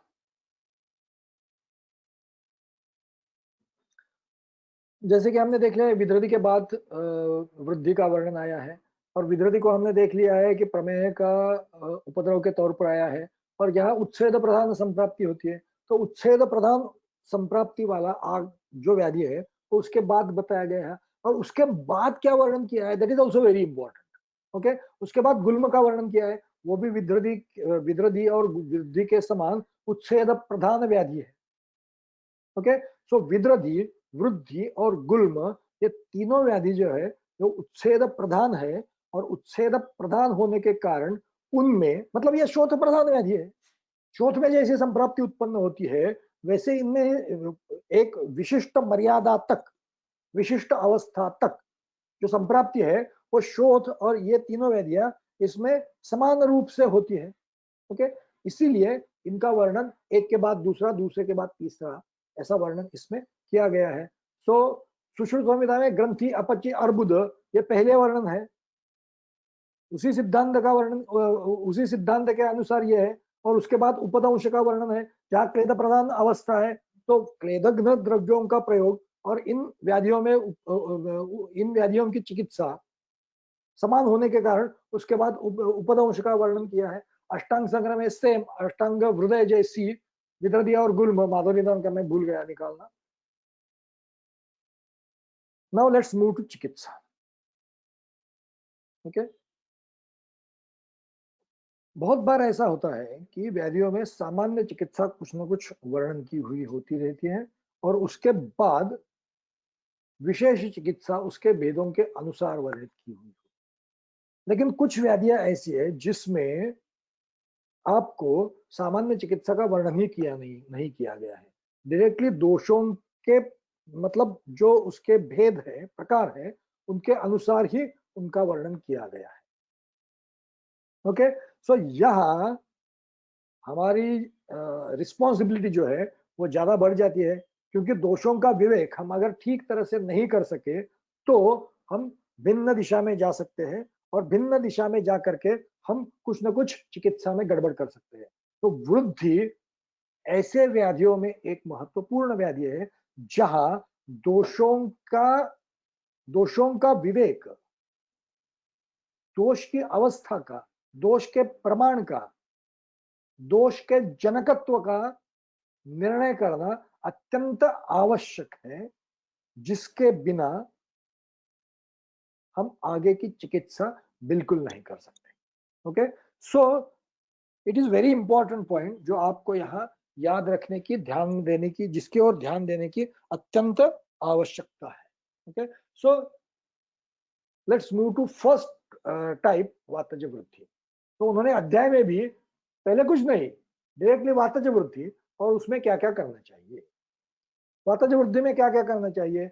शोधयेत त्रिवृता स्निग्धम वृद्धौ स्नेहैः चलात्मके कौशाम्रत तिलवक एरंड सुकुमारक मिश्रकैः ततः अनिलग्न वीर्यूह कल्क स्नेहैः निरूहयेत् रसेन भोजितं व्यष्टि तैलेन अन्वासयेत् अनु स्वेद प्रलापा वातघ्नाः पक्वे भिन्ना व्रणवत्क्रिया। क्या क्या करना चाहिए? शोधयेत त्रिवृता स्निग्धम वृद्धौ स्नेहैः चलात्मके। चलात्मके वृद्धौ मतलब वातज विद्रधि जो हो जाएगा उसमें क्या करना चाहिए? त्रिवृता स्निग्धम, स्नेहन करना चाहिए। ये पहला उपक्रम आ गया। उसके लिए किसका प्रयोग करना चाहिए? त्रिवृत स्नेह का। त्रिवृत स्नेह का मतलब क्या करना चाहिए? तीन स्नेह, उनको एकत्र मिलाना है। और यमक त्रिवृत जो जिन शब्दों का प्रयोग हमने स्नेह अध्याय में देख लिया था, उसी शब्द का प्रयोग यहाँ किया गया है। वो त्रिवृत स्नेह का प्रयोग स्नेहन करने के लिए देख लेना चाहिए। देखिए संप्राप्ति में दोषों का बल कितना है। स्नेहन करने के लिए एक स्नेह पर्याप्त नहीं है, इसीलिए तीन स्नेहों को एकत्र करके ही स्नेहन करने का विधान डायरेक्टली दिया गया है। You should not use only one or two sneha. You should add three sneha and then you should start sneha. Okay? और दूसरा विधान क्या है कि आम स्नेह का प्रयोग पान के लिए ज्यादातर नहीं करना चाहिए। इसीलिए हम क्या करेंगे? विदार्यादिगण से ये जो त्रिवृत स्नेह है वो सिद्ध करेंगे। विदार्यादिगण ही क्यों? क्योंकि यहाँ की ज्यादातर चिकित्सा जो है वो विद्रधि के अनुसार चलती है। तो वातज विद्रधि में जो गण बताया गया है उसी गण का हम यहाँ अनुवर्तन करेंगे। तो विदार्यादि गण सिद्ध त्रिवृत स्नेह का प्रयोग हम वातज वृद्धि में स्नेहन के लिए करेंगे। सो त्रिवृता स्निग्धम। उसके बाद क्या करना चाहिए? स्नेह ही शोधयेत, स्निग्ध द्रव्यों से उसका शोधन करने चाहिए। शोधन शब्द का ही प्रयोग किया गया है, लेकिन यहाँ जो द्रव्य बताए गए हैं वो विरेचन करने वाले हैं। मतलब यहाँ शोधन जो अपेक्षित है वो विरेचन अपेक्षित है, क्योंकि ये व्याधि जो है वो भी अपान क्षेत्र में होता है। तो डेफिनेटली विरेचन would be the first choice of शोधन। ओके, तो ऊर्ध्व विरेचन मतलब वमन, तो ये अयौगिक हो जाएगा। स्थान कहाँ है व्याधि का? स्थान संशय कहाँ है? अधो शरीर में है, तो विरेचन ही यौगिक शोधन होगा। तो स्निग्ध शोधन करना चाहिए। स्नेह ही शोधये, स्निग्ध द्रव्यों से शोधन करना चाहिए। उसके लिए क्या है? कौशाम्र तिलवक एरंड सिद्ध स्नेह, इसका प्रयोग करना चाहिए। आप ऐसा भी कर सकते हैं, एरंड स्नेह ही इससे सिद्ध कर सकते हैं और उसका प्रयोग कर सकते हैं। आपको ऑल्टरनेट दिया गया है सुकुमारक। इसी अध्याय में सुकुमार घृत का वर्णन अंततः किया गया है, उसका प्रयोग आप शोधन के लिए कर सकते हैं। इन एडिशन टू दैट मिश्रक स्नेह कहाँ वर्णित है? कफज गुल्म में वर्णित है, उसका प्रयोग आप कर सकते हैं। सो सुकुमार घृत इसी अधिकरण में वर्णित है और वो सुकुमार है। और मिश्रक स्नेह कुफज गुल्म में जहां तीव्र शोधन की अपेक्षा होती है। ओके, सो विद्रधि में भी, सॉरी वृद्धि में भी अगर तीव्र शोधन की अपेक्षा है, ऐसी अगर स्थिति है, तो आप मिश्रक स्नेह का प्रयोग कर सकते हैं।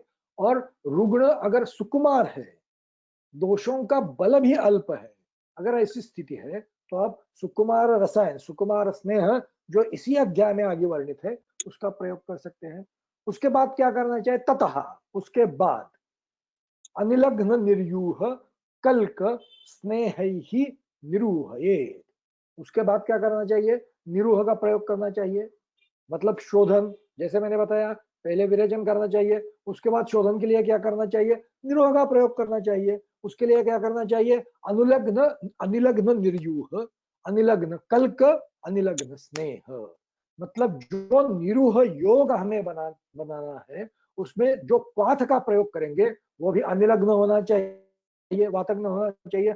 कल का जो प्रयोग करेंगे वो भी वातग्न होना चाहिए, और उसमें जो स्नेह का प्रयोग करेंगे वो भी सिद्ध होना चाहिए, और वो भी वातग्न द्रव्यों से सिद्ध होना चाहिए। You can get the simple example, you can select दशमूल, दशमूल क्वाथ, दशमूल कल्क और दशमूल सिद्ध स्नेह।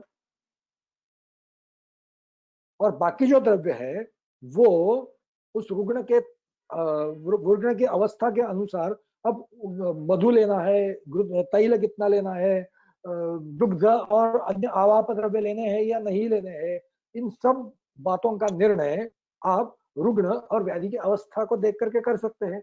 लेकिन सिद्धांत के तौर पर यहाँ क्या बताया गया है? सिद्धांत के तौर पर यहाँ बताया गया है कि वातग्न क्वाथ, वातग्न कल्क और वातग्न स्नेह का प्रयोग इसमें हो जाना चाहिए। तथा अनिलग्न निरूह कल्क स्नेह ही निरूह है। उसके बाद क्या करना चाहिए? रसेन भोजितम। उसके बाद रसेन भोजितम, भोजन करना चाहिए। मतलब क्या करना चाहिए? ओदन खाना चाहिए। वो किसके साथ खाना चाहिए? रसेन, रसेन मांस रस के साथ। निरोह के बाद दोषों के अनुसार ओदन के साथ घृत, दुग्ध या मांस रस देना चाहिए। हम यहाँ चिकित्सा किसकी कर रहे हैं? हम यहाँ चिकित्सा वातज वृद्धि की कर रहे हैं। सो प्रधान दोष कौन सा है? वात है। तो यहाँ किससे भोजन करना चाहिए? मांस रस के साथ करना चाहिए। जो सामान्य सिद्धांत में बताया गया है उसी का अनुवर्तन यहाँ किया गया है। लेकिन फिर क्यों किया गया है? सो इट इज ये हाईलाइट करने के लिए कि यहाँ आपको गड़बड़ नहीं करनी चाहिए, या मांस रस की आवश्यकता है, क्योंकि सामान्य जो बताया गया है, वात की चिकित्सा कर रहे हैं तो हम करेंगे ही, फिर से बताने की क्या आवश्यकता है? तो हाईलाइट इट। ओके, रस भोजन। उसके बाद क्या करना है? रसेन भोजितम यष्टि तैलेन अनुवास, ये अनुवासन देना चाहिए, और वो भी यष्टि तैल के साथ। ये भी क्या हो गया? वातग्न द्रव्य हो गया। देखिए, सो सभी स्नेहन करना चाहिए। मतलब वात यहाँ सबसे महत्वपूर्ण दोष है। हम शोधन करेंगे फिर भी, मतलब उपक्रम अपतर्पण की ओर जा रहा है, फिर भी हम ऐसे द्रव्यों का चयन करेंगे और उसे ऐसे द्रव्यों का सिलेक्शन करेंगे जो वातग्न हो। सो स्नेहन के लिए भी त्रिवुर स्नेह, शोधन के लिए भी स्निग्ध शोधन, निरोह के लिए भी स्निग्ध और वातग्न निरोह, और अनुवासन के लिए भी यष्टि तैल का प्रयोग। सो सभी द्रव्य जो है वो ब्रूहण की ओर जा रहे हैं। मतलब यहाँ व्याधि की अपेक्षा शोधन है, लेकिन हमें ज्यादा शोधन, मतलब शोधन से उत्पन्न अपतर्पण हमें यहाँ अपेक्षित नहीं है। इसीलिए जो अपतर्पण उपक्रम के तौर पर होगा उसको कम करने के लिए या उसको कम रखने के लिए, वो अपतर्पण कम से कम हो, इसके लिए हम क्या करेंगे?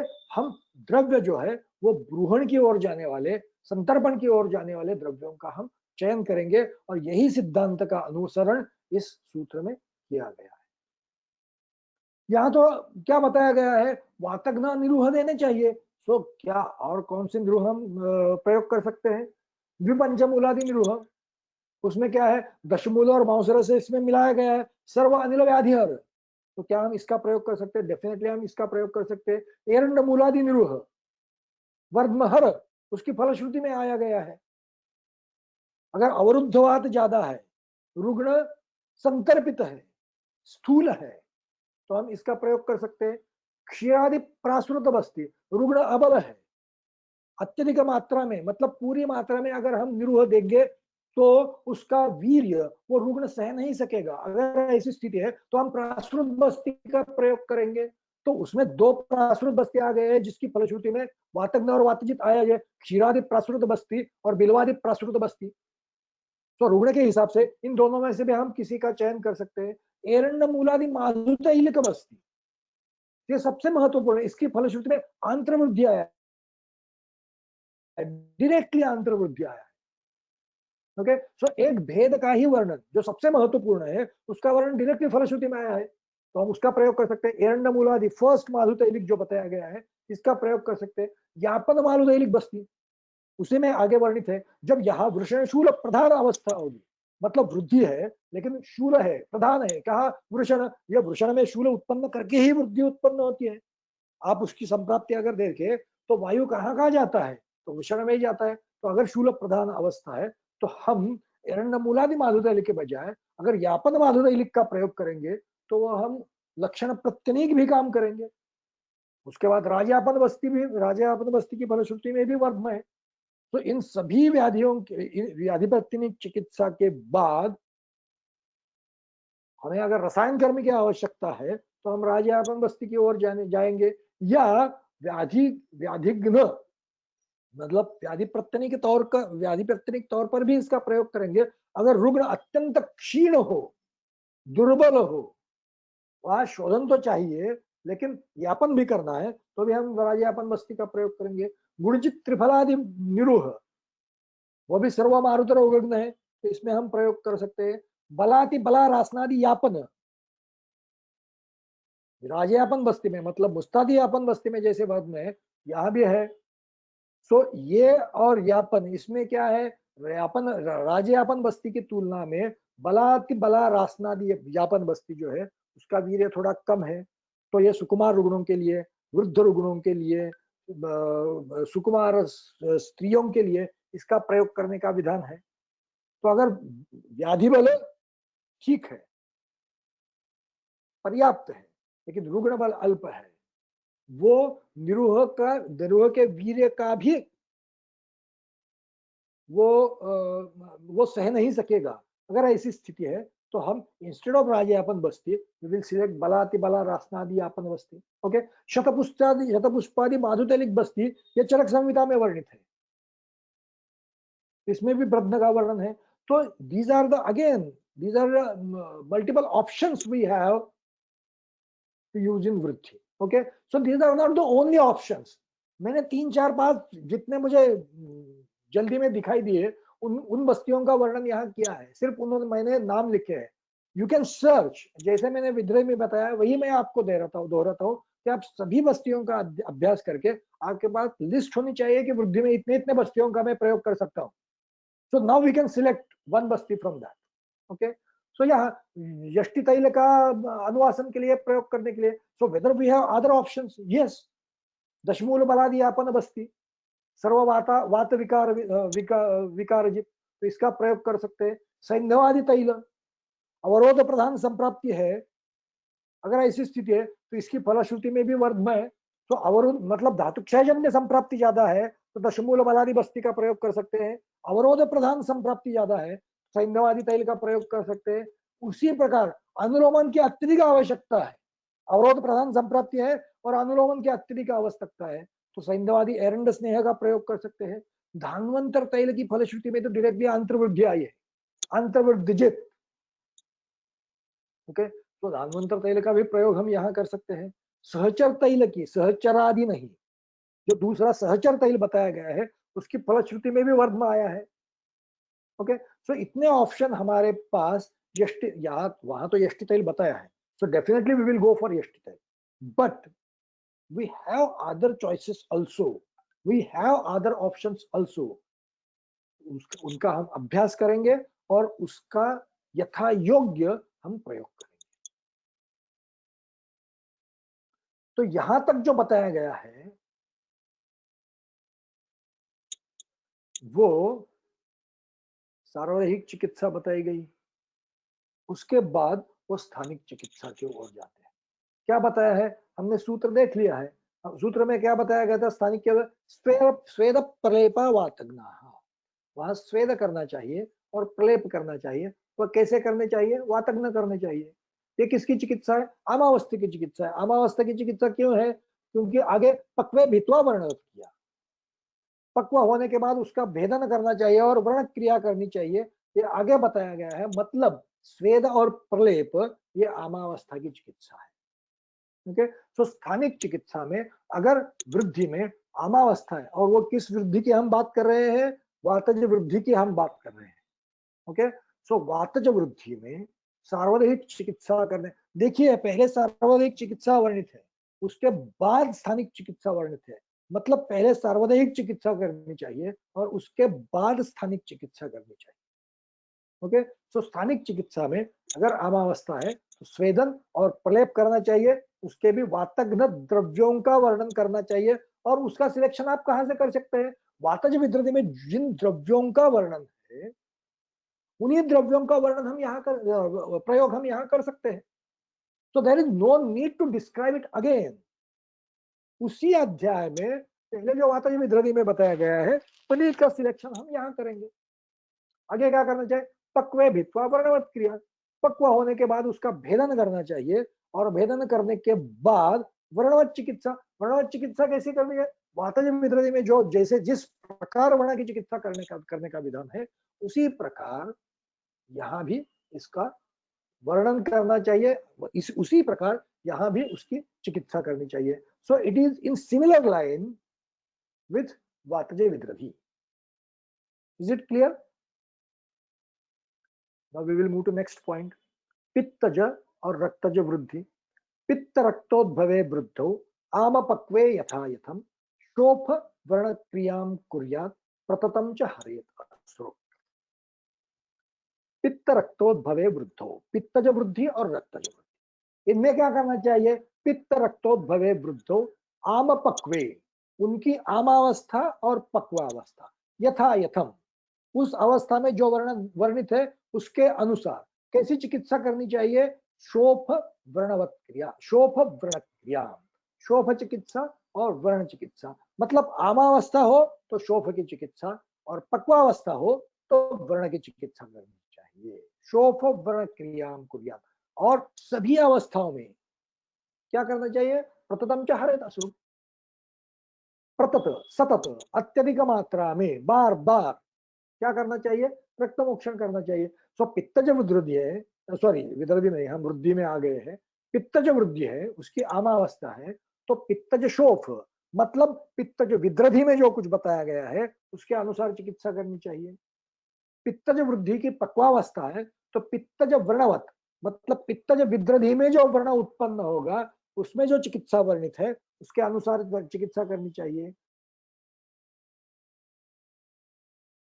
रक्तज वृद्धि के आमावस्था में रक्तज शोफवत मतलब रक्तज विधृति में जो कुछ बताया गया है उसके अनुसार चिकित्सा करनी चाहिए। रक्तज वृद्धि की पक्वावस्था है तो रक्तज विधृति में व्रण की चिकित्सा कैसे करनी चाहिए इसके बारे में जो कुछ बताया गया है उसके अनुसार करने, इसी अध्याय में बताया गया है। इसीलिए, और हमने जो लास्ट लेक्चर हुआ, पिछला जो लेक्चर हुआ उसमें उसका वर्णन देख लिया था, तो there is no need to explain it again, just to highlight it. ये मैंने फिर एक बार आपको लिखा है और ये सूत्र में भी बताया गया है। प्रततम च हरेद रक्तम, और बार बार क्या करना चाहिए? रक्त मोक्षण, मतलब एक बार रक्त मोक्षण करके संप्राप्ति भंग नहीं होने वाला है, इसीलिए बार बार रक्त मोक्षण करने की आवश्यकता होती है। उसके बाद क्या करना चाहिए? कफज वृद्धि। कफज वृद्धि की चिकित्सा कैसे है?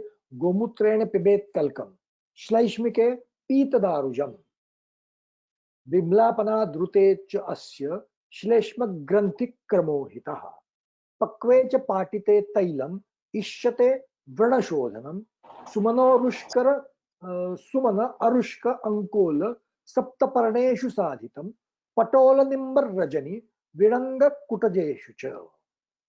क्या क्या बताया गया है? गोमूत्रेण, पहले आमावस्था की चिकित्सा, ओके।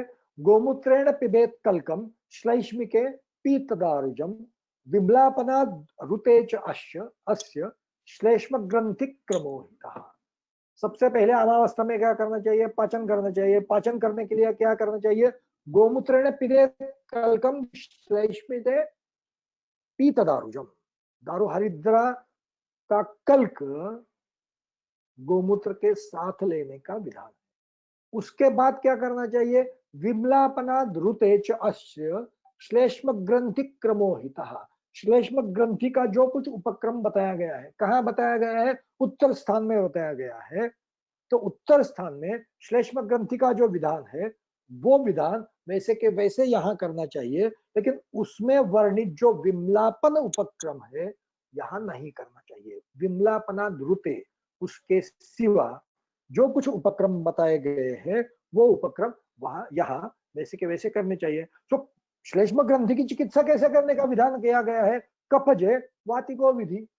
कफज ग्रंथि का जो विधान है वो वातज ग्रंथि के अनुसार ही करना चाहिए, ऐसा विधान है। और वातज ग्रंथि की चिकित्सा कैसी कैसी कैसी करनी चाहिए?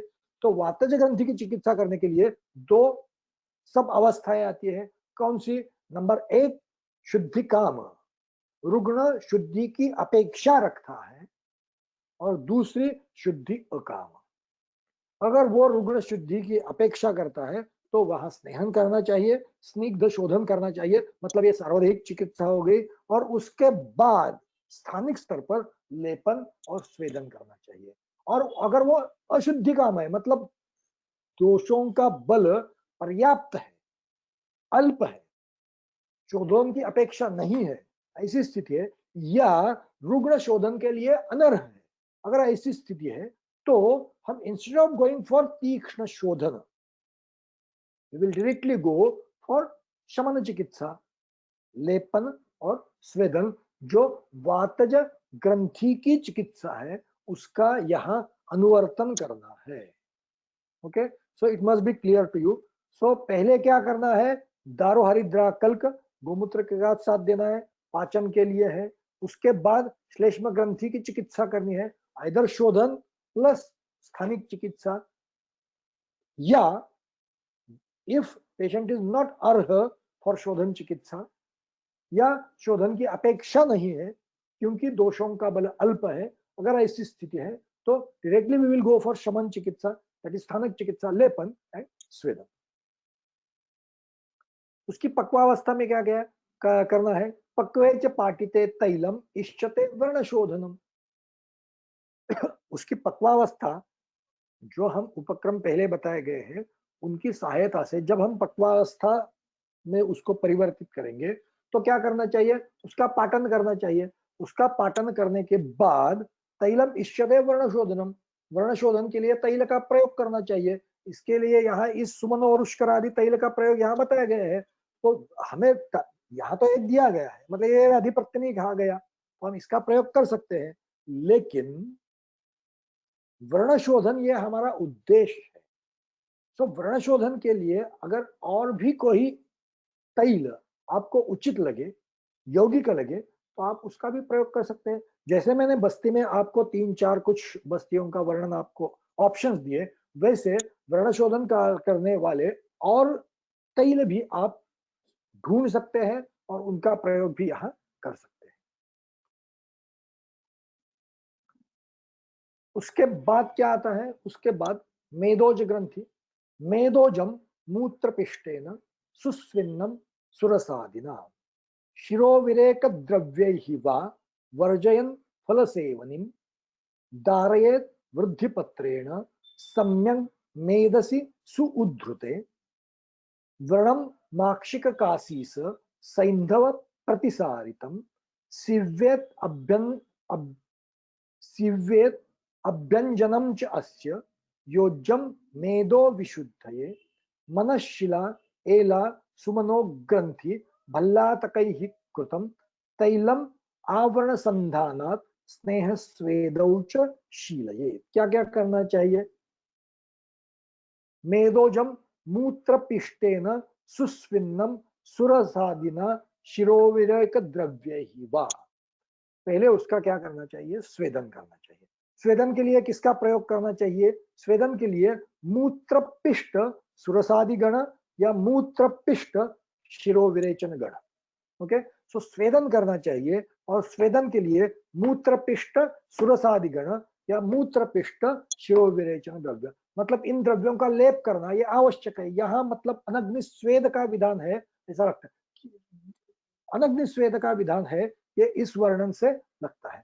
उसके बाद क्या करना चाहिए? वर्जयन फल सेवनिम धारयेत वृद्धि पत्रेण। उसके बाद क्या करना चाहिए?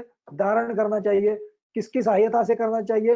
वृद्धि पत्र की सहायता से करना चाहिए। करते वक्त हमें किसकी ओर ध्यान देना चाहिए?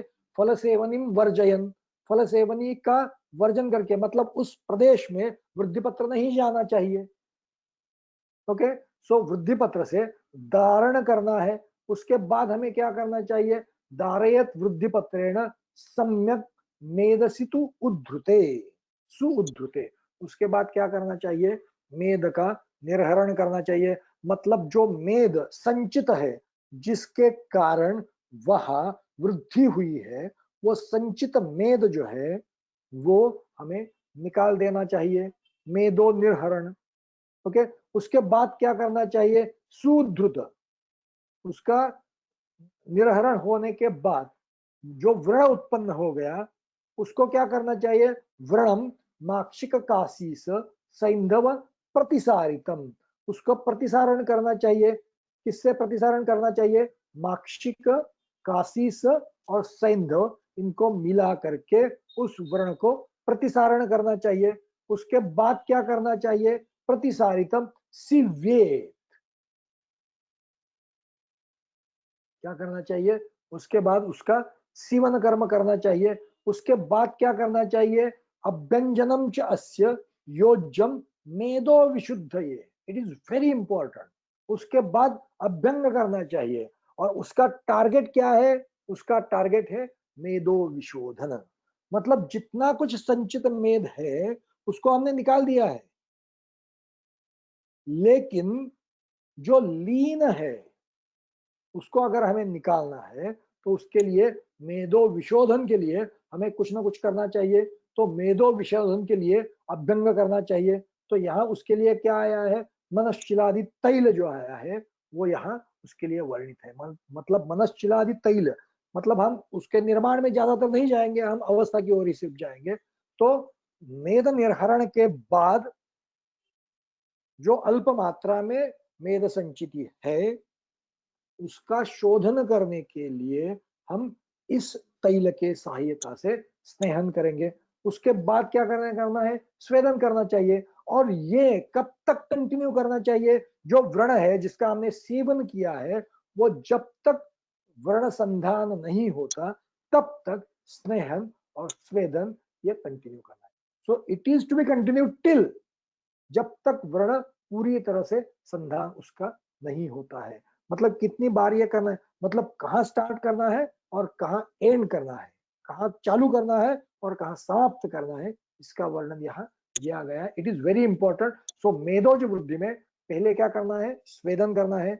स्वेदन करने का उद्देश्य क्या है, जो मेद है स्वेदन करने के बाद वो क्या, स्वेद से क्या हो जाएगा, विलयन हो जाएगा। विलयन होने के बाद जब हम दरण करेंगे तो उससे मेद को बाहर निकालना आसान हो जाएगा, इसलिए स्वेदन किया गया है। सो मेदो निर्हरण इज आवर टारगेट, और उसको अचीव करने के लिए, उसको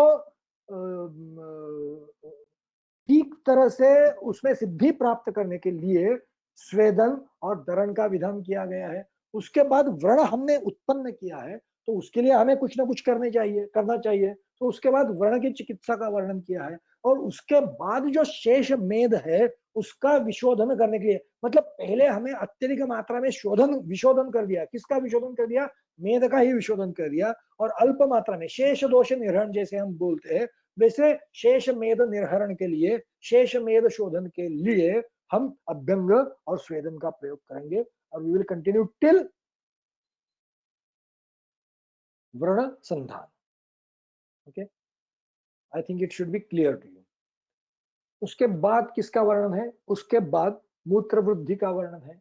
मूत्रजम स्वेदितम स्निग्धैः वस्त्रपट्टेन वेष्टितम विद्धेत अधस्तात् सेवन्याः श्रावयेच्च यथोदरम व्रणम च स्थगिका बद्धम रूपये। क्या करना चाहिए, मूत्रजम, मूत्रज वृद्धि वृद्धि में क्या करना चाहिए, स्वेदितम स्निग्धैः, स्निग्ध द्रव्यों की सहायता से स्वेदन करना चाहिए। देखिए इसमें वात प्रधान है, तो सभी जगह आपको जो जो उपक्रम है वो स्निग्ध द्रव्यों की सहायता से ही करने का विधान। तो दैट इज वेरी इंपॉर्टेंट। मतलब हम एक उपक्रम करेंगे और उससे वात की वृद्धि हो, अगर ऐसी स्थिति हो गई तो हम पूरी तरह से संप्राप्ति भंग नहीं करेंगे, रादर वी विल डू अशुद्ध चिकित्सा। ऐसी स्थिति ना हो, इसीलिए अगर कुछ उपक्रम अपतर्पण की ओर जाने वाला, वात वृद्धि करने वाला आवश्यक हो तो उसके लिए द्रव्य जो है वो स्निग्ध या वातग्न द्रव्यों का चयन किया गया है ताकि वात बुद्धि ना हो। तो स्वेदन यहाँ करना है वो भी स्निग्ध द्रव्यों की सहायता से। उसके बाद क्या करना चाहिए, मूत्रजम स्वेदितम स्निग्ध ही वस्त्रपट्टेन वेष्टितम। वो जो वृद्धि है उसको क्या करना चाहिए, वस्त्रपट्ट जो है उससे उसको वेष्टन करना है। और उसके बाद क्या करना चाहिए, उसके बाद विद्येत, अरे बीच में यहाँ हाँ लिखा है, वेदन कर्म करना चाहिए। कहाँ करना चाहिए, विद्येत अधस्तात्, नीचे की तरह से, नीचे की तरफ से, लेकिन सेवन्याह अधस्तात्, सेवनी के अध प्रदेश से वेदन करना चाहिए जैसे उदर में बताया गया है। और उसका स्राव करना चाहिए, मतलब उदर में जो स्राव के लिए नियम बताए गए हैं उन नियमों का अनुवर्तन यहाँ भी करने की आवश्यकता है। ओके, वो उदरवत उसका स्राव करना चाहिए। वो स्राव होने के बाद विद्येत अधस्तात् सेवन्याः स्रावयेच्च यथोदरम वर्णम च स्थगिका बद्धम रोपयेत। उसके बाद क्या करना चाहिए, स्थगिका बंध करना चाहिए और व्रण का रोपण करना चाहिए। सो ये मूत्रज वृद्धि की चिकित्सा है। सो उपक्रम नंबर 1 स्निग्ध स्वेदन, उपक्रम नंबर 2 वेष्टन, उसके लिए वस्त्र पट्ट का प्रयोग, उपक्रम नंबर 3 वेदन करना, वो सेवनी के अध प्रदेश से करना, उसके बाद मूत्र का निर्हरण करना, स्राव करना, उसके लिए जो कुछ सिद्धांत है वो उदर में बताए गए हैं उनका यहाँ अनुवर्तन करना। उसके बाद जो वेदन के लिए, वेदन कर्म से व्रण उत्पन्न हुआ है उसके लिए वह बंध करना, कौन सा बंध करना, स्थगिका बंध करना, और उसके बाद व्रण रोपण की चिकित्सा करना। ये मूत्रज वृद्धि की चिकित्सा हो। लास्ट पॉइंट इज अंतर्वृद्धि। अंतर्वृद्धि में क्या करना है, अंतर हेतु के फलकोशम असंप्राप्ते चिकित्सा वात वृद्धि वक्त। जब तक अंतर्वृद्धि जो है वो फलकोश में प्राप्त नहीं हुई है, मतलब वृद्धि जो है वो वंशण प्रदेश तक ही सीमित है। फलकोश में मतलब वृषण में, वहां वृषण तक यह संप्राप्ति नहीं गई है। असंप्राप्त फलकोश मतलब असंप्राप्त वृषण, अगर ऐसी स्थिति है तो क्या करना है, वातवृद्धिवत चिकित्सा। वातवृद्धि में जो जो उपक्रम करने का विधान किया गया है वो स्वेदन करने का विधान है, स्नेहन करने का विधान है, उस स्वेदन करने का विधान है, उसके बाद विरेचन करने का विधान है, उसके बाद निरूह का विधान है, उसके बाद अनुवासन बस्ती का विधान है। सो जो उपक्रम वातज वृद्धि में बताए गए हैं तो वैसे के वैसे यहाँ करने की आवश्यकता है। उसके लिए एक विशेष द्रव्य का प्रयोग यहाँ किया गया है, वो सुकुमार घृत, जिसके बारे में हमने 10-15 मिनट पहले चर्चा की थी।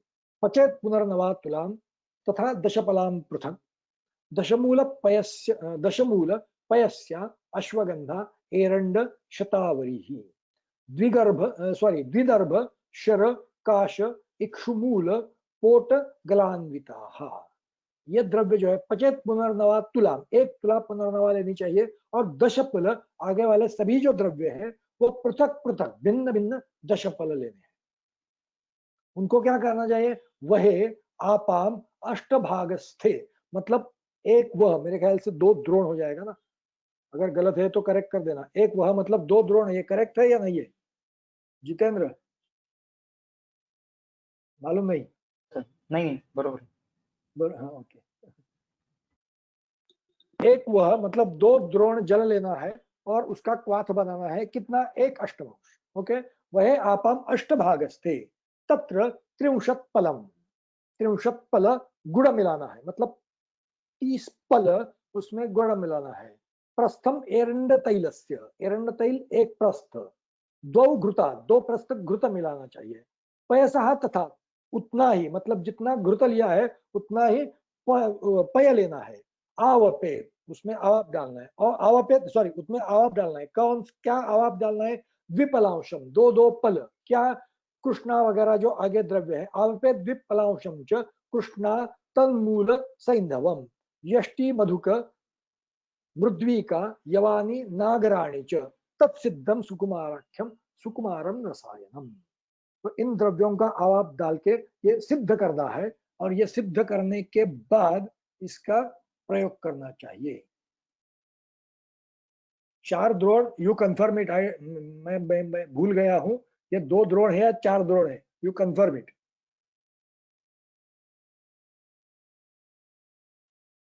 Okay, now we will move to its फलश्रुति। पहली बात ध्यान में रखनी चाहिए, तत्सिद्धम सुकुमाराख्यम सुकुमारम रसायनम। ये जो रसायन है ये सुकुमार है, इस विशेषण का प्रयोग किया है, तो इट्स वेरी इंपॉर्टेंट। ओके, वात आतप अध्व यान आदि परिहार्येषु अयंत्रणम, वेरी इंपॉर्टेंट।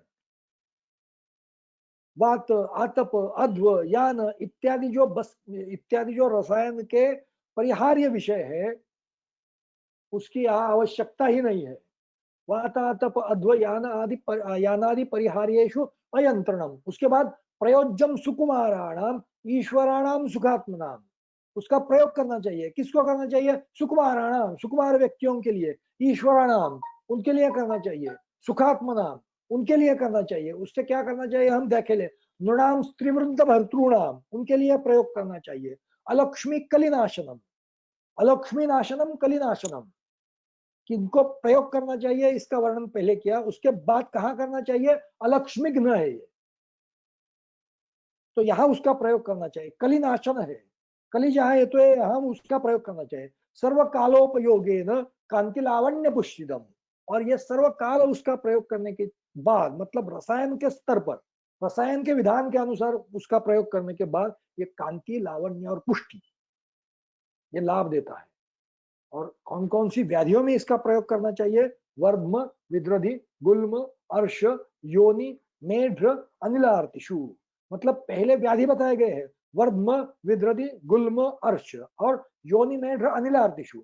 और योनि स्थित और मेढ्र स्थित अनिल व्याधि, इनमें इसका प्रयोग करना चाहिए। शोफ, उदर, खुड़, प्लीह, विबंधेषु च उत्तमम। मतलब विबंध, यह अवस्था का वर्णन आया है। योनि, मेढ्र, अनिलार्तिषु, कहाँ काम करना है इसका वर्णन आया है। किन किन को इसका प्रयोग करना चाहिए इसका वर्णन आया है। किन किन व्याधियों में इसका वर्णन करना चाहिए, सॉरी उपयोग करना चाहिए, इसका वर्णन आया है। और उसके बाद रसायन के स्तर पर, रसायन के नियमों के अनुसार इसका प्रयोग किया तो क्या लाभ होगा इसका भी वर्णन किया है। मतलब ये द्रव्य वृद्धि में व्याधि प्रत्यनीक से लेकर के अपुनर्भव तक सभी कर्मों को करता है। लेकिन फर्स्ट ये अध्याय में वर्णित है, वृद्धि अध्याय में, वृद्धि चिकित्सा में वर्णित है। इसका मतलब ये व्याधि प्रत्यनीक रसायन है, व्याधि निर्घातकर रसायन। ओके, सो इन इसकी फलश्रुति भी देखें तो वात का तो वर्णन ठीक तरह से किया है, विबंध का वर्णन किया है। इनमें से बहुत सारे व्याधि ऐसे हैं जो कफावरुद्ध इस अवस्था से उत्पन्न होते हैं। सो वात और कफ प्रधान अगर अवस्था है तो हम इसका प्रयोग करेंगे। लेकिन ये सिर्फ घृत है, और ऐसे बहुत सारे व्याधि है जो पित्त प्रधान है, रक्त दुष्टि के कारण है। सो ये वात कफ प्रधान अवस्था में अत्यधिक उपयुक्त होगा, लेकिन पित्त के लिए अविरोधी होगा। So we can use this rasayana in वात कफ प्रधान सन्निपात। मतलब वात कफ प्रधान अवस्था है, लेकिन पित्त अविरोधी द्रव्य की आवश्यकता है। ऐसी अगर स्थिति है तो इसकी ओर हम ज्यादा ध्यान देंगे। ये योनि अनिल और मेढ्र अनिल, इन व्याधियों में विशेष प्रयोग किया है। मतलब ये शुक्र संबद्ध, मतलब इसका गामित्व कहाँ है? प्रधानतः इसका शुक्र की ओर गामित्व है। बाकी व्याधियों की ओर ध्यान दिया तो जो व्याधि है वो रक्त संबद्ध, मांस संबद्ध, मेद संबद्ध और क्लेद प्रधान अवस्था के निदर्शक है। सो दोषों के स्तर पर वात कफ प्रधान सन्निपात अगर ऐसी अवस्था है, शुक्रस्थ दोष अत्यधिक मात्रा में है, और इन एडिशन टू दैट दोष रक्त, मांस और मेद में है, और क्लेद प्रधान अवस्था है, ऐसी अगर स्थिति है तो हम इस घृत का प्रयोग कर सकते हैं, इस रसायन का प्रयोग कर सकते हैं। क्या वर्ण सुकुमार व्यक्तियों के लिए इसका प्रयोग किया है? क्यों? क्योंकि यह सुकुमारम रसायनम, ये रसायन ही सुकुमार है। मतलब क्या है? सौम्य है। रसायन प्रयोग, रसायन का जब हम, मतलब रसायन का प्रयोग मतलब रसायन योगों का प्रयोग जब हम करते हैं तो उसका भी वीर्य सहन करने की क्षमता उस रुग्ण में होनी चाहिए। वो अगर सुकुमार है और वो रसायन द्रव्यों का वीर्य ही सह नहीं सकता है, ऐसी अगर स्थिति है, तो उसको उन रसायन द्रव्यों का प्रयोग करने से लाभ क्या?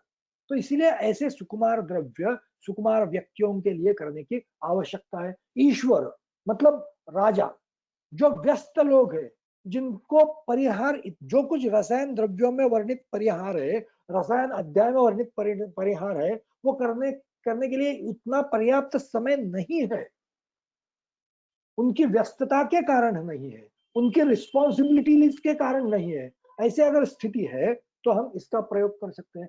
सुखात्म मतलब रसायन सेवन करने के बाद भी उस वीर्य के कारण कुछ ना कुछ क्लेश होने वाले हैं।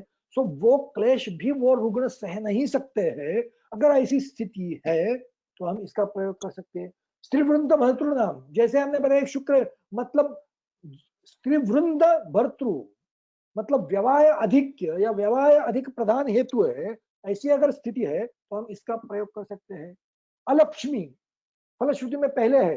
अलक्ष्मी, लक्ष्मी मतलब तेज, जो तेजोहीन व्यक्ति हो गए हैं, मतलब शरीर में धातुओं की सारता कम हो गई है, ऐसी अगर अवस्था है तो हम इसका प्रयोग कर सकते हैं। कलिनाशन, कली अगर प्रधान हेतु है, अगर बहुत सारे रुग्णों में मैंने इस उद्देश्य से इसका प्रयोग किया है। कलिनाशन प्रधान हेतु कली है, अगर ऐसी स्थिति है तो हम इसका प्रयोग कर सकते हैं। सो इन शॉर्ट, तो विबंध प्रधान अवस्था है, क्योंकि विबंध तो दिया गया है, लेकिन अपतर्पण की आवश्यकता नहीं है, रादर अपतर्पण ना हो ऐसी हमारी अपेक्षा है। ऐसी अगर स्थिति है तो इस अवस्था में इसका प्रयोग हम कर सकते हैं। ज्यादातर दिखाई देता है कि यह सर्वत्र काम करता है, लेकिन ज्यादातर व्याधि जो है वो कोष्ठ संबद्ध है, अपान क्षेत्र से संबद्ध है, मतलब ये सारे शरीर पर काम करेगा, लेकिन इसका विशेष गामित्व जो है वो अपान क्षेत्र पर है। तो अगर ऐसी स्थिति है तो इस रसायन का प्रयोग करना चाहिए। तो इसका प्रयोग कहाँ करना है? अंतर्वृद्धि में विशेष, मतलब इसका अधिकरण अंतर्वृद्धि है, तो अंतर्वृद्धि में इसका प्रयोग करना चाहिए। उसके बाद मतलब ये जो चिकित्सा अब तक बताई, मतलब वातज वृद्धि चिकित्सा करने के बाद भी अगर अंतर्वृद्धि शांत नहीं हुई, इट इज वेरी इंपॉर्टेंट, मतलब उनको मालूम है कि ये करने के बाद भी ऐसा हो सकता है कि ये चिकित्सा फलद्रुप नहीं होगी। अगर ऐसा हुआ तो आपने कुछ भूल की, ऐसा नहीं है, ऐसा हो सकता है। अगर ऐसा हुआ तो आगे क्या करना है इसका वर्णन यहाँ किया गया है। यायाद वर्ध्म न चेत शांतिम स्नेह रेक अनुवासनैः बस्तिकर्म पुरः कृत्वा वंशनस्थम ततो दहेत अग्निना मार्गरोधार्थम मरुतः। जो पहले चिकित्सा बताई गई, स्नेहन, विरेचन, अनुवासन वगैरह वगैरह, वो करने के बाद भी अगर सिद्धि प्राप्त नहीं हुई, उपशय नहीं हुआ, तो क्या करना चाहिए? अग्निकर्म करना चाहिए। उसके पहले क्या करना चाहिए? उसके पहले बस्ती उपक्रम करना चाहिए, और उसके बाद क्या करना चाहिए? अग्निकर्म करना चाहिए। अग्निकर्म करने का उद्देश्य क्या है? मार्ग रोधार्थम मरुतः, वायु का मार्ग अवरुद्ध हो ताकि वो वंशनस्थ संप्राप्ति को वृषण तक ना ले जाए, इसके लिए उसका मार्ग अवरुद्ध करना है। उसके लिए अग्निकर्म करना चाहिए। अग्निकर्म कब कहाँ करना चाहिए उसका वर्णन आगे किया गया। कैसे है? अर्धेन्दु वक्रया अंगुष्ठस्य उपरि स्नाव पीतम तंतु समम च यद उत्क्षिप्य सूच्या तत् तिर्यक दहेत छित्वा यतो गदः ततः अन्य पार्श्वे अन्ये तु आहुः दहेत वा अनामिका अंगुलेः गुल्मे अन्यैः वातकफजे प्लिन्नि च अयं विधिः स्मृतः कनिष्ठिका अनामिकयोः विश्वाच्चां च यतो गदः। तो क्या क्या करना चाहिए? अर्धेन्दु वक्रया सूच्या, ये एक सूची लेनी चाहिए। कैसी? अर्धेन्दु वक्र, ये सूची का नाम है। उसके बाद क्या करना चाहिए? अंगुष्ठस्य उपरि, अंगुष्ठ के ऊपर क्या स्नाव, जो स्नायु है वो कैसा है, पीतम, वो रंग में पीत वर्ण है का है, तंतु समम, तंतु सम है। ओके, यत, ऐसा जो स्नायु है उसको क्या करना चाहिए, उत्क्षिप्य, किसकी सहायता से, अर्धेन्तु वक्रया सूच्या, ऐसी सूची के साथ उसको उत्क्षिप्य, उसको ऊपर उठाना चाहिए, उत्क्षिप्य सूच्या, तत् तिर्यक दहेत छित्वा, हम इतना ही देखेंगे, तब दहेत तिर्यक छित्वा, उसको तिर्यक छेद लेने के बाद उसका दहन करना चाहिए। लेकिन वो कहां करना चाहिए, ये अंगुष्ठ बता दिया, यतो गदः ततः अन्य पार्श्वे,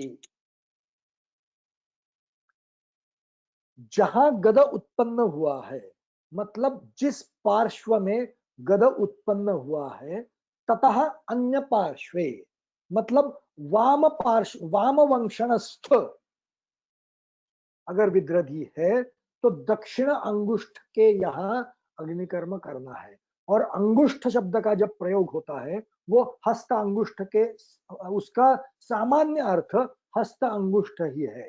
तो पैर का अंगुष्ठ यहाँ अपेक्षित नहीं है, अंगुष्ठ शब्द का अर्थ हस्त अंगुष्ठ ही है।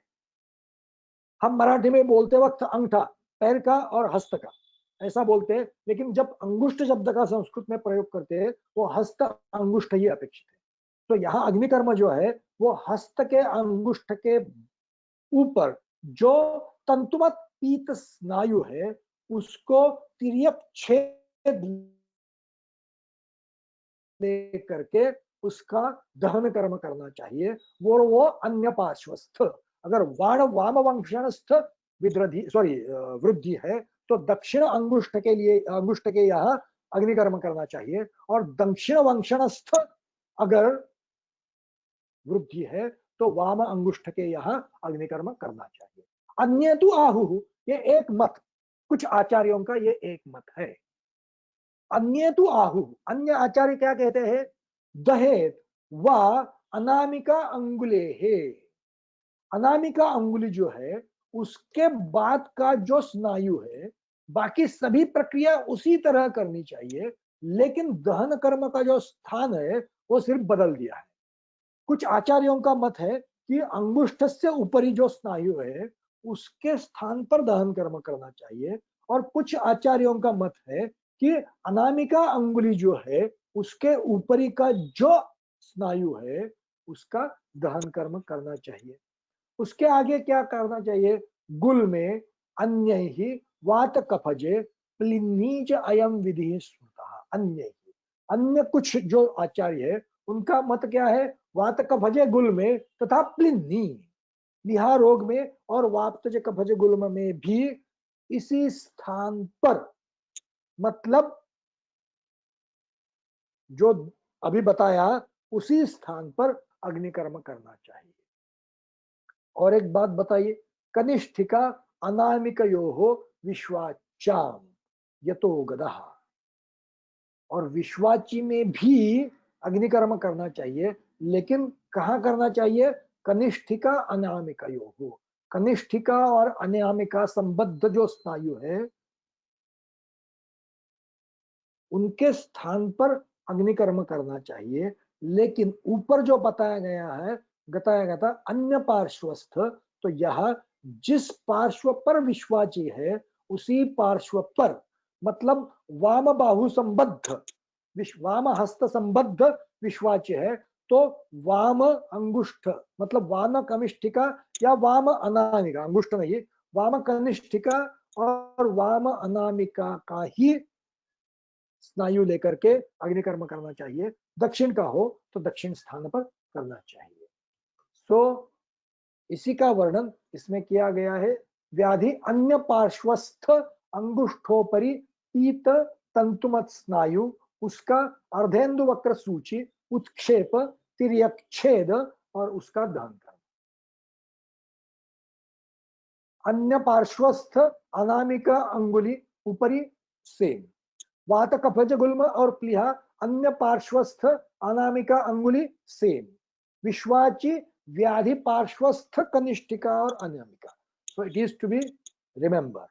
ओके, सो यह वृद्धि चिकित्सा समाप्त हो गई. सो इन 2 सत्रों में हमने विद्रधि और वृद्धि ये दोनों व्याधियों का वर्णन, चिकित्सा का वर्णन पूर्ण किया है. तो अगर 10:30 बज गए हैं, लेकिन फिर भी हम कुछ अगर डाउट्स है तो उसके लिए हम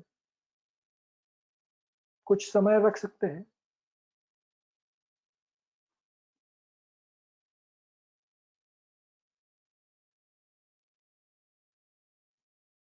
ग्रीष्म ऋतूमध्ये उष्ण आणि रुक्ष गुण त्यामुळे व्याधी निर्माण होतात, तेव्हा हे घृत आपण उपयोगात आणू शकतो का? Yes, why not. उसी प्रकार की संप्राप्ति अगर उस अवस्था में या उस ऋतु में उत्पन्न होती है तो इन घृतों का प्रयोग विरेचन के लिए, लेकिन उस अवस्था में, उस ऋतु में ज्यादातर ऐसा विधान है कि आप शोधन की ओर ना जाए तो अच्छा है.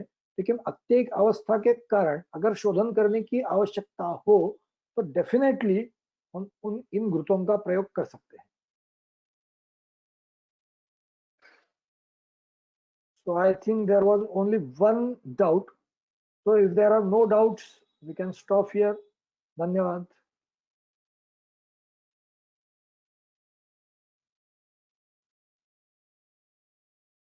Okay, should I leave?